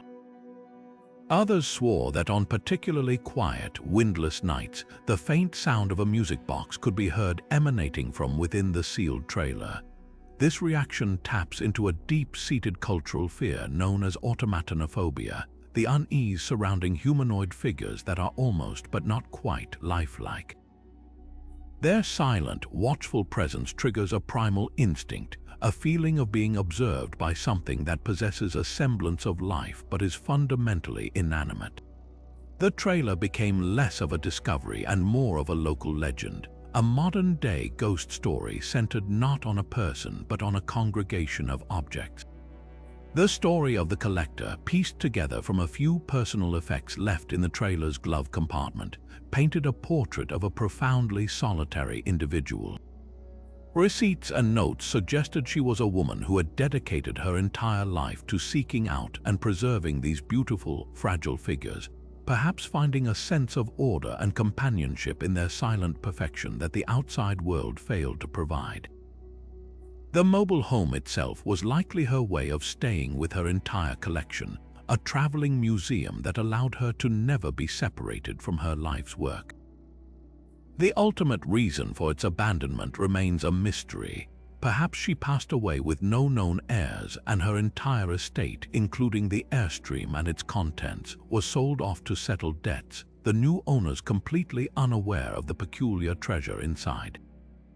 They may have simply seen a broken-down old trailer and sent it to the scrapyard, unknowingly severing the careful, loving bond between a collector and her prized possessions. The Airstream and its silent inhabitants stand as a monument to a singular passion, a life dedicated to beauty that ultimately ended in the most lonely and forgotten of ways. Buried beneath a tarp in a Texas scrapyard, surrounded by the gritty, oil-stained skeletons of workaday trucks, was a machine that defied all logic of its environment. It was an old International Harvester tractor, a model known for its no-nonsense durability in the fields. But this one was unlike any other. Where there should have been dull, rust-streaked green paint and bare metal, there was instead a brilliant, untarnished gleam. Someone had taken the entire tractor, every accessible surface, from the massive grille and fenders to the wheel rims, gear levers, and even the individual bolts, and plated it in a thick, flawless layer of 24-karat gold. This wasn't a subtle accent, it was a full-bodied metamorphosis, a monument of pure, audacious extravagance parked unceremoniously between a stack of bald tires and a gutted combine. The reasons behind such a bewildering transformation are as layered as the plating itself.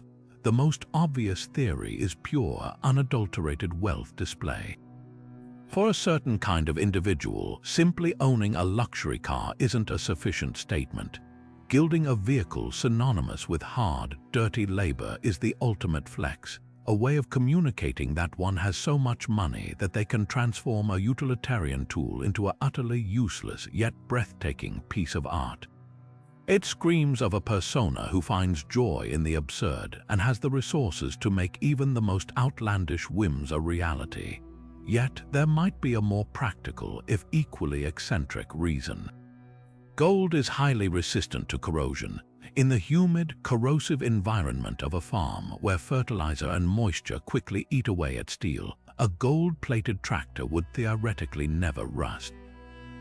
It would remain perpetually shiny with just a simple rinse, making it perhaps the world's most expensive attempt at avoiding routine maintenance. This bizarre logic turns the project from a mere display of wealth into a kind of deranged engineering solution, where the cost of prevention is 1,000 times greater than the cost of any potential repair. The identity of the tractor's gilded visionary was eventually traced to a reclusive, immensely wealthy Houston oil baron named Harlan "Hap" Maguire. Maguire was a local legend not for his business acumen, but for his flamboyant and utterly unpredictable projects. Stories painted him as a man who found conventional luxury boring. He was known for hosting parties where he served barbecue on solid gold platters and once attempted to plate his entire swimming pool in gold leaf. The tractor, according to those who knew him, was born from a bet made at one of these lavish parties. After a friend joked that even Hap couldn't make a tractor beautiful, he reportedly took it as a personal challenge, sending the machine to a custom plating shop with a simple instruction: dip the whole damn thing. He used it exactly once, driving it in a local parade to immense bewilderment before apparently losing interest. The tractor, too garish for practical use and too heavy on symbolism to simply park in a garage, was eventually sold off by an estate manager after Maguire's passing, its outrageous story unknown to the scrapyard that acquired it. It stands as a perfect monument to a specific kind of American eccentricity, where vast wealth collides with a peculiar sense of humor to create something that is simultaneously ridiculous, magnificent, and utterly unforgettable. Towering over the other wrecks in a California salvage yard was a monument to automotive violence so precise it defied belief. It wasn't one car, but two, a late 1970s Cadillac Coupe de Ville stacked directly on top of a 1980s Chevrolet Chevette, fused together in a near-perfect vertical column. This was no haphazard pile. The smaller Chevette was centered with an almost mathematical accuracy on the Caddy's massive trunk, their frames locked together by the brutal physics of a one-in-a-million accident. The sheer improbability of the structure stopped every visitor in their tracks, a puzzle that challenged the very laws of motion and chance. The physics behind such a freak occurrence are a fascinating cocktail of specific velocity, trajectory, and vehicle design.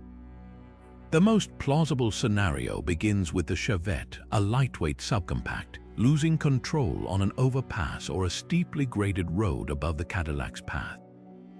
If the smaller car went over the edge at the exact moment the larger car was passing below, it would begin a short, deadly fall. The Cadillac's immense flat trunk lid, a hallmark of its design, would have acted like a perfect landing pad. The force of the impact wouldn't just dent the panels, it would have driven the Chevette's sturdier frame rails and suspension components straight through the Caddy's softer bodywork, the two vehicles locking together as the energy of the fall was dissipated in a single, catastrophic crunch. The fact that both cars remained aligned, rather than the top car sliding off and crushing the cabin, suggests an almost impossible degree of perpendicular impact, a perfect storm of timing and alignment that is far more likely in a cartoon than on a real highway. Beyond the initial accident lies the secondary mystery of its journey to the junkyard. How does one even transport such a bizarre, top-heavy assembly? The logistics for the tow truck operator would have been a nightmare. Standard flatbed or wheel-lift tow trucks are designed for single vehicles. Transporting this fused mass would have required an entire flatbed trailer for the bottom car, with the entire precarious structure carefully chained and strapped to prevent a shift that could send the top car tumbling during transit. The junkyard owner who accepted it likely did so with a mixture of bewilderment and practical curiosity, seeing not two separate cars for crushing but one singular attraction. It would have been craned into its final resting place with immense care, a permanent installation in the Museum of the Macabre, where it likely served for years as a local landmark and a stark, metal cautionary tale about the strange and unpredictable dangers of the road. Tucked away in the dimly lit corner of a Michigan junkyard, a plain white van from the 1980s seemed to hold nothing more than the usual ghosts of forgotten road trips. But when the new owner pried open its stubborn rear doors, he wasn't met with old tires or tools. He was greeted by a silent, spectacular audience of ghosts and gadgets. The van was a meticulously organized treasure trove, a complete mobile magician's workshop, filled with every conceivable prop, device, and secret from a lifetime of illusion. This was no hobbyist's kit, it was the professional arsenal of a working magician, a portable repository of wonder that had been sealed away from the world for decades. The array of props was a comprehensive history of 20th century magic. There were classic staples like the zig-zag lady illusion, its gleaming chrome and red velvet still bright, and a sophisticated-looking sawing box, its blades ominously sharp. Drawers were filled with more intimate wonders, beautifully crafted cups and bowls made of polished wood and brass, stacks of intricately designed silk flags for color-changing routines, and hundreds of decks of specially printed trick cards, their edges subtly marked for a performer's eyes only. But the most fascinating items were the highly specialized, custom-built pieces. One box contained a complex electrical device designed to secretly ignite a flash paper cue from a distance, while another held a seemingly ordinary jacket that upon closer inspection was lined with a network of hidden pockets and threads, a hold-out device for making objects vanish and reappear at the slightest twitch of a muscle. Each piece was a marvel of engineering and misdirection, a physical testament to the incredible ingenuity required to create moments of pure, impossible wonder. For a magician, this van was more than a collection of tricks. It was a direct violation of the art's most sacred principle, the oath of secrecy. Within the magical community, there exists an unwritten but deeply respected code that forbids the public exposure of how an illusion is accomplished. This isn't about protecting egos, it's about preserving the experience of astonishment itself. The moment a secret is revealed, the magic doesn't just die for that trick, it risks dimming the sense of wonder for every magic trick an audience will ever see again. The props in this van were the literal tools of that trade, and their careless abandonment felt like a profound betrayal. The discovery sent a ripple of anxiety through online magic forums, with performers expressing a mixture of horror and curiosity. Who was this magician, and why would they leave their life's work, their secrets, to rot in such a vulnerable state? The mystery of the magician's identity and fate became a poignant story of a life dedicated to deception. Clues were sparse but telling. A faded, hand-typed contract in the glove box was for a long-running residency at a now-defunct dinner theater in the Catskills. A handful of personalized business cards gave a name, the Amazing Marco. Photographs showed a dapper, smiling man in a tuxedo, surrounded by doves and beautiful assistants, forever frozen in a moment of applause. The most likely story pieced together from these fragments is one of quiet retirement or perhaps failing health. The golden age of the resort magician faded, and with it the steady work. The Amazing Marco may have found himself with a van full of miracles that no longer had a stage, a man out of time. Faced with no apprentice to pass his secrets to and a world that had moved on, the kindest thing he might have felt he could do for his art was not to sell it off piecemeal, but to simply walk away, locking his wonders in a metal tomb where they could never be exposed and spoil the mystery for anyone else. This van, therefore, is not just a collection of objects, it is a monument to a promise kept, a final, grand illusion where the magician himself vanished, taking all his secrets with him. Luxury, by definition, often borders on the impractical, but our next discovery represents a leap into a world where opulence completely overruled common sense. Imagine the stretched silhouette of a classic 1990s Lincoln Town Car limousine, a symbol of corporate comfort and prom night extravagance. Now picture its interior not with the usual array of televisions and mini bars, but with something far more mesmerizing and utterly bizarre. A floor-to-ceiling saltwater aquarium seamlessly integrated into the partition wall separating the driver from the passengers. This wasn't a small, decorative bowl of goldfish. It was a vast, lit, and fully stocked aquatic ecosystem, a rolling piece of the ocean that turned every journey into a surreal underwater voyage. The engineering challenges of such a modification are enough to make a physicist wince and a marine biologist shudder. An aquarium is a profoundly delicate environment, a carefully balanced system intolerant of sudden changes. Now place that system on wheels and subject it to the violent forces of the road, the sudden stops, the sharp turns, the potholes that send a jolt through the entire chassis.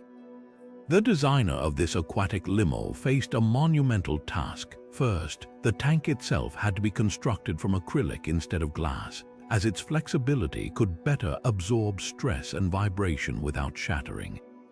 It needed to be massively reinforced, not just at its seams but throughout its entire structure, to prevent the hundreds of gallons of water inside from sloshing with enough force to destabilize the vehicle or, worse, crack the tank under its own hydraulic pressure.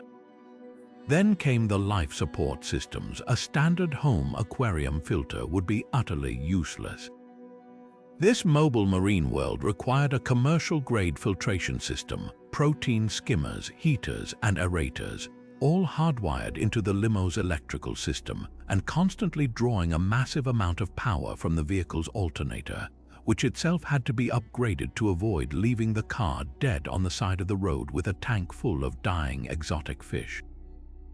The types of fish that once called this rolling reef home is a subject of tragicomic speculation. They would have had to be species uniquely tolerant of constant motion and low-grade stress, essentially deep-sea creatures accustomed to a turbulent existence. One can imagine hardy species like damselfish, clownfish, or perhaps some smaller, resilient wrasses. The notion of more delicate or large species like angelfish or tangs surviving for long is almost unthinkable. The very act of cornering would send the entire aquatic world inside tilting at a drastic angle, a terrifying roller coaster ride for its involuntary inhabitants. The maintenance alone would be a nightmare. Imagine the poor technician tasked with balancing the salinity and pH levels while the ocean they were testing was parked at a 45-degree angle on a hill. Every acceleration was a simulated tidal wave, every brake check a miniature tsunami. The eventual, inevitable fate of this marvel of misguided engineering was a slow and sad decline. The limousine was found in a Florida junkyard, its famous tank empty save for a few inches of stagnant, discolored water and a layer of green algae coating the interior. The complex network of pumps and filters was silent and corroded, a testament to the moment the entire system finally failed. The story, pieced together from the junkyard owner's records, was a simple one of mechanical surrender. The constant strain of supporting its aquatic passenger had taken a fatal toll on the Lincoln's transmission, leading to a catastrophic and prohibitively expensive failure. Faced with a repair bill that dwarfed the value of the vehicle itself, the owner made the only logical choice, selling the entire failed experiment for scrap. The fish, one hopes, were reharmed long before this final journey. This limousine stands as a glorious, cautionary monument to a very specific kind of ambition, a reminder that just because you can combine two wonderful things doesn't always mean you should. It represents the pinnacle of luxury, so extravagant, so unique, and so profoundly complicated that it was destined from the very beginning to end up exactly where it did, a silent, water-stained relic in a field of simpler, more practical dreams. But perhaps the most quintessentially Florida discovery on our list was tucked inside the bed of a beat-up 1980s pickup truck, the kind you might see at any roadside citrus stand. The truck itself was nothing special, but its cargo was something else entirely. Lying in the truck bed, stretched out as if it were merely sunbathing, was a massive, fully mummified alligator. This wasn't a skeleton or a decayed carcass. It was a perfectly preserved, leathery relic of the swamp, a prehistoric-looking creature that had been transformed by time and the elements into a permanent statue of itself. Its jaws were frozen in a silent, toothy grin, and its scaled skin had hardened into a dark, tortoise-shell-like finish. It was a classic Florida artifact found in the most classic of Florida places, a junkyard.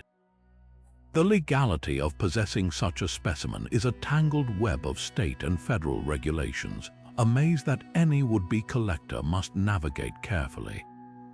In Florida, the American alligator is listed as a species of special concern, and they are protected under strict rules managed by the Florida Fish and Wildlife Conservation Commission. While there is a legal, state-regulated hunting season for alligators, simply finding a dead one and keeping it is not permitted. A mummified gator, especially one of significant size, would fall under these regulations. To legally own it, one would typically need documentation proving it was harvested during a sanctioned season or acquired through a licensed vendor. Without that paperwork, possessing such an item could result in hefty fines and the confiscation of the specimen. This complex legal framework exists to prevent the black market trade of wildlife and to ensure that these iconic animals, which were once critically endangered, continue to be managed sustainably. Beyond its legal status, the mummified gator's value lies almost entirely in its power as a curiosity. This isn't an item with a fixed price in a collector's guide. Its worth is determined by the story it tells and the sheer spectacle it provides. For a certain kind of enthusiast, it represents the raw, untamed spirit of the Florida wilderness. It's a conversation piece without equal, the ultimate trophy for a tiki bar, a hunting lodge, or a collector of the bizarre. The process of its natural mummification is itself a fascinating story. For a creature to mummify rather than decompose, it needs to dry out quickly in a hot, arid environment that inhibits bacterial growth. This particular gator likely died in a drought-prone area, its body settling in a dry, sandy patch where the sun and wind could desiccate it rapidly, preserving its form for decades before being discovered and unceremoniously tossed into the back of a truck. It serves as a permanent and slightly unsettling reminder of the wild world that exists just beyond the strip malls and suburbs, a piece of the ancient swamp patiently waiting to be found. Towering over the other wrecks in a Nebraska junkyard, a single car presented a puzzle that was more tomb than transportation. It was a late 1970s Ford Granada, a model known for its unremarkable reliability, but this one was utterly immovable. From the roof line down, every single opening, the windows, the door frames, even the crack under the trunk lid had been meticulously filled with concrete that had been poured in and left to set for decades. The car didn't just sit on its axles, it was a solid multi-ton block of reinforced aggregate, a sarcophagus on wheels that silently dared anyone to discover what or who might be sealed inside forever.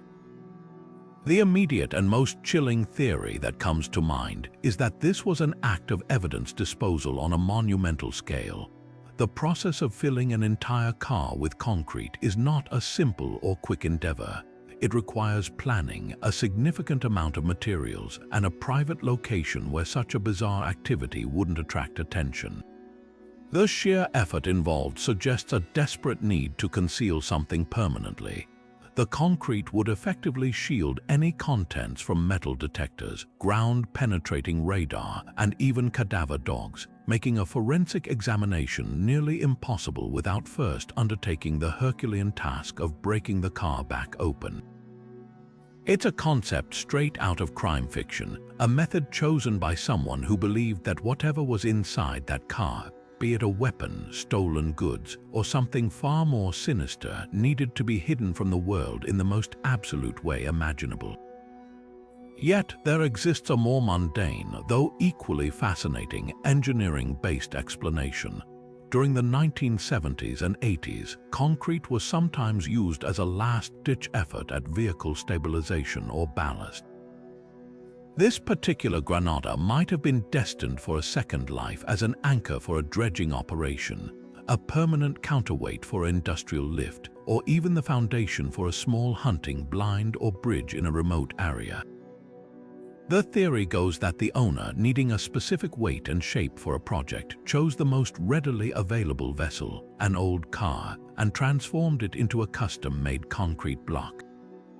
The project may have been abandoned, the specific need for this strangely shaped weight disappearing and leaving the concrete-filled car to be towed away as scrap.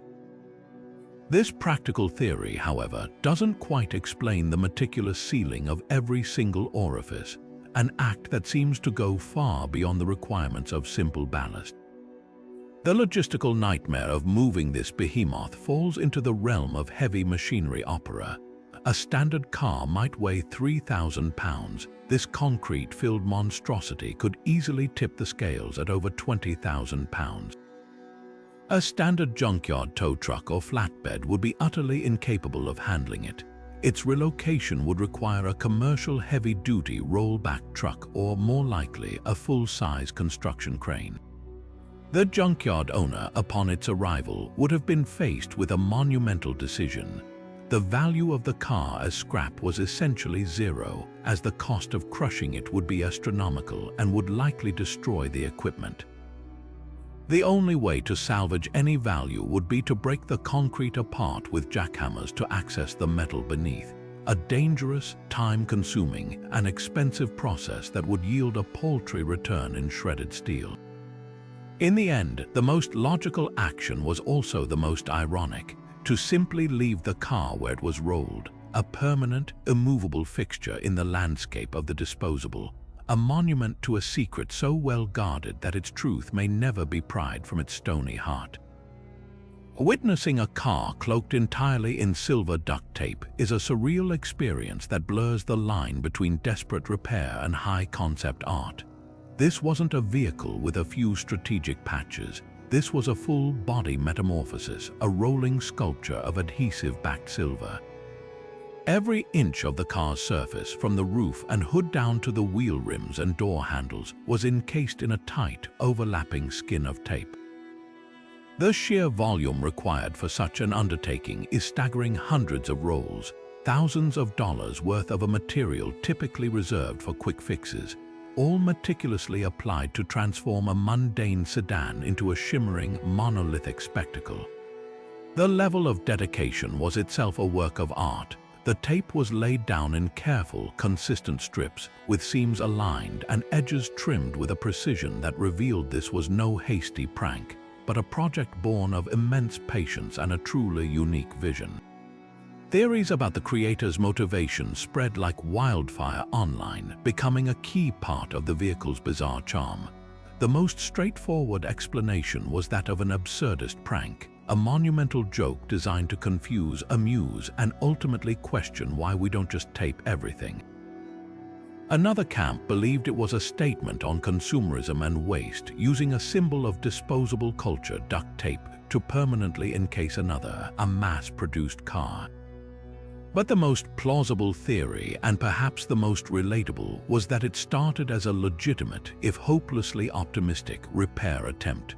The car's body was likely a nightmare of rust and battered bodywork, a candidate for the junkyard.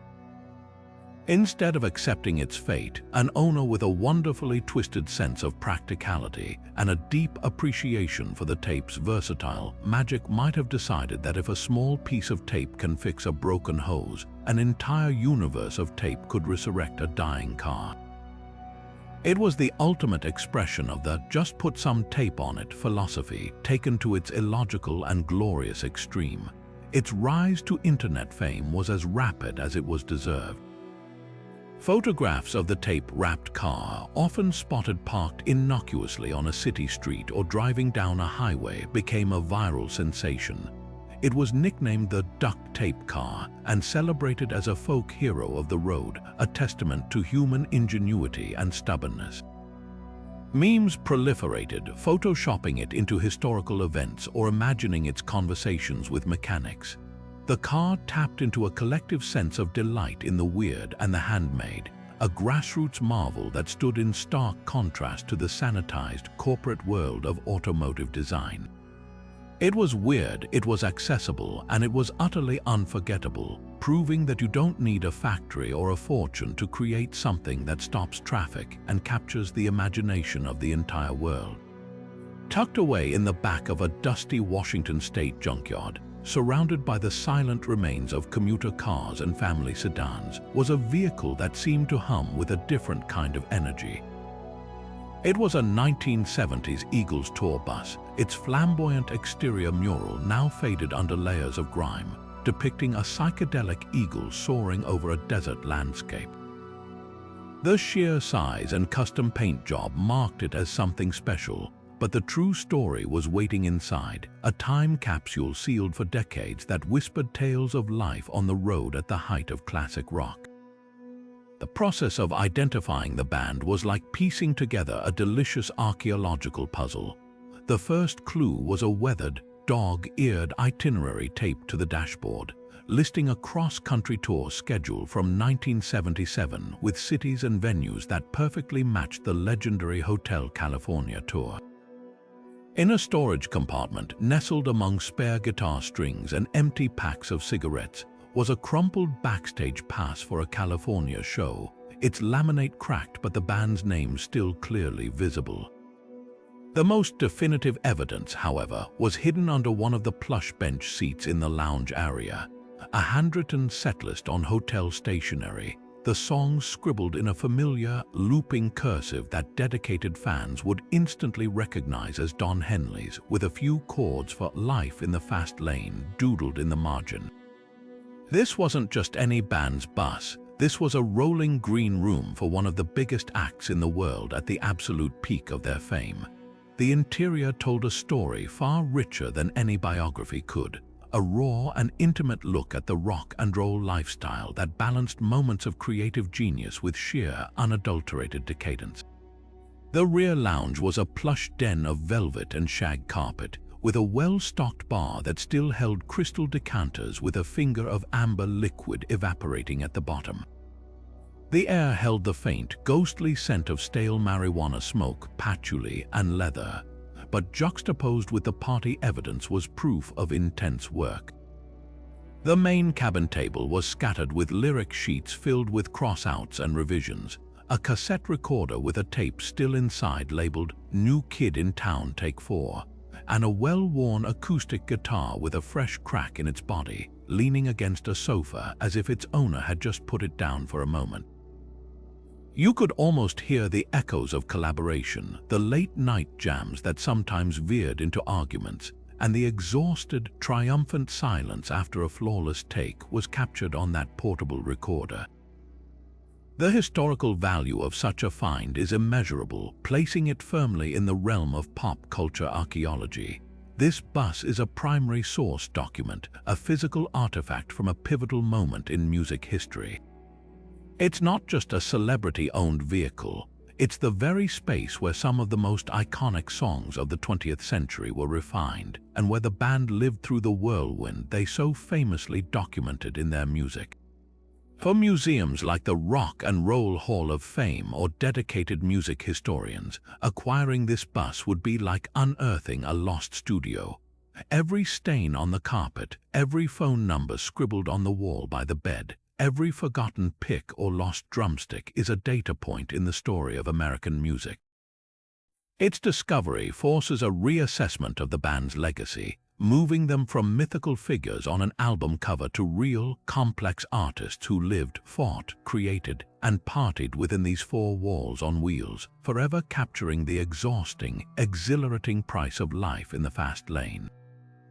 And so we reach the final discovery on our list, a find that beautifully bookends our journey through these repositories of the forgotten, not with a bang, but with a whisper of optimism from the past. In a quiet corner of a New York junkyard, beneath a weather-worn tarp, sat a humble-looking 1966 Volkswagen Beetle. It was an unlikely vessel for a treasure, which made the discovery inside all the more extraordinary. A junkyard worker prepping the car for the crusher popped open the front trunk, and instead of a spare tire, he found a sturdy, sealed metal box bolted to the frame, marked with a very specific and thrilling insignia, the unmistakable Unisphere logo of the 1967 World's Fair. This wasn't just a forgotten box, it was a meticulously prepared time capsule, placed there over half a century ago and never retrieved, a perfect snapshot of a world looking boldly toward the future. The contents of the capsule were a breathtakingly precise record of middle-class American life and aspirations in the mid-1960s. Each item was carefully wrapped and labeled, a collection curated not for its monetary value but for its cultural resonance. There were copies of that day's major newspapers, the New York Times and the Daily News, their headlines speaking of space race triumphs and growing social unrest. There was a sealed pack of Winston cigarettes and a pristine bottle of Coca-Cola, iconic products of the era. A portable transistor radio, still gleaming, sat beside a woman's stylish shift dress and a man's narrow lapel suit jacket, perfectly capturing the fashion of the time. But the most poignant items were the personal ones, a handwritten letter describing the author's hopes for a future of racial harmony and world peace, a child's drawing of a rocket ship flying past a smiling moon, and a sealed envelope containing developed photographs of a family standing in front of the Unisphere itself, their faces filled with wonder. This was no random assortment of junk. It was a deliberate, hopeful message to the future, a plea to be remembered. The cultural significance of this specific time and place cannot be overstated. The 1967 World's Fair in Flushing Meadows, New York, was a monument to optimism. Its theme was peace through understanding, and its iconic structures like the Unisphere and the futuristic pavilions were all designed to showcase a coming world of technological marvels and global cooperation. This was an era buzzing with the promise of the space age, the beginnings of the computer revolution, and a genuine belief that innovation could solve humanity's greatest problems. The person who created this capsule was undoubtedly swept up in that powerful, forward-looking energy. They weren't just storing away mementos, they were attempting to capture the very feeling of that moment, the sense of standing on the precipice of a dazzling new century. The mystery of why this incredible capsule was never retrieved is a quiet human tragedy nestled within a story of grand optimism. The Volkswagen Beetle itself provides the first clue. It was a common, affordable car, likely owned by a middle-class family who attended the fair. The most plausible theory is that the creator, perhaps the father in the photographed family, passed away unexpectedly not long after the fair. His heirs, unaware of the secret bolted into the front of the old car, would have eventually sold it or traded it in. Over the decades, the car passed through numerous owners, its historical secret hidden in the most obvious of places, until mechanical failure or simple obsolescence finally sent it to the junkyard. The capsule wasn't forgotten out of neglect. It was forgotten because the one person who knew it was there and who understood its profound meaning was gone. This final discovery brings our journey to a close, not with a sinister mystery or a valuable collectible, but with a powerful sense of closure and connection. It reminds us that history is not just about grand events or famous people. It is woven from the hopes and dreams of ordinary individuals, forever sealed in metal and memory, waiting in the most unexpected places for their story to be told one last time. And so our journey ends not with a single conclusion, but with a chorus of 33 distinct, unbelievable stories. We have traveled from the silent, airless plains of the moon to the humid depths of the Florida swamp, from the glamorous heights of Hollywood to the shadowy corners of organized crime. We have seen human ambition forged into a jet engine on a trunk and human hope sealed within a time capsule in a trunk. These are not merely discarded objects. They are the physical echoes of dreams, schemes, tragedies, and triumphs, all converging in the unlikeliest of museums, the American Junkyard.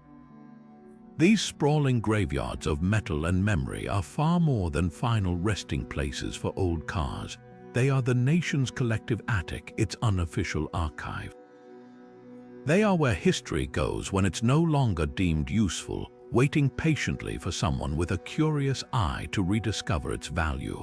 Within their confines, the timeline of American life is not organized by date or importance, but is jumbled together in a beautiful, chaotic mosaic. A Cold War spy's limousine rests beside a disco diva's wardrobe van. A prepper's armored apocalypse bunker sits near a magician's box of wonderful lies. There is no curator here, no velvet rope to separate the profound from the peculiar. This raw, unedited collection tells a richer, more honest story of who we are, a nation of innovators, eccentrics, dreamers, and sometimes outright fools. What truly unites these 33 finds is the undeniable thread of humanity that runs through each one. Behind every rusted safe, every gold-plated tractor, and every concrete-filled car, there was a person. A person with a vision, however brilliant or bizarre. A person with a secret, however romantic or terrifying. A person who looked at a commonplace object and saw infinite possibility. These yards preserve the evidence of our passions, our fears, our ingenuity, and our follies. They remind us that value is a fluid concept and that one generation's trash is not just another's treasure, but often its most fascinating historical document. Now we turn the microphone over to you. This collection of stories is just the beginning.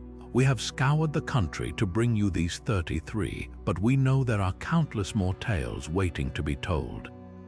Perhaps you've stumbled upon something strange yourself, a car filled with dolls, a truck hiding a peculiar modification, or a vehicle with a history you've only ever guessed at.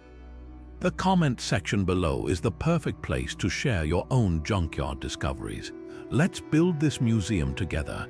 Tell us what you found, because the next great American mystery might be hiding in plain sight, just waiting for someone like you to pull back the top and share its story with the world.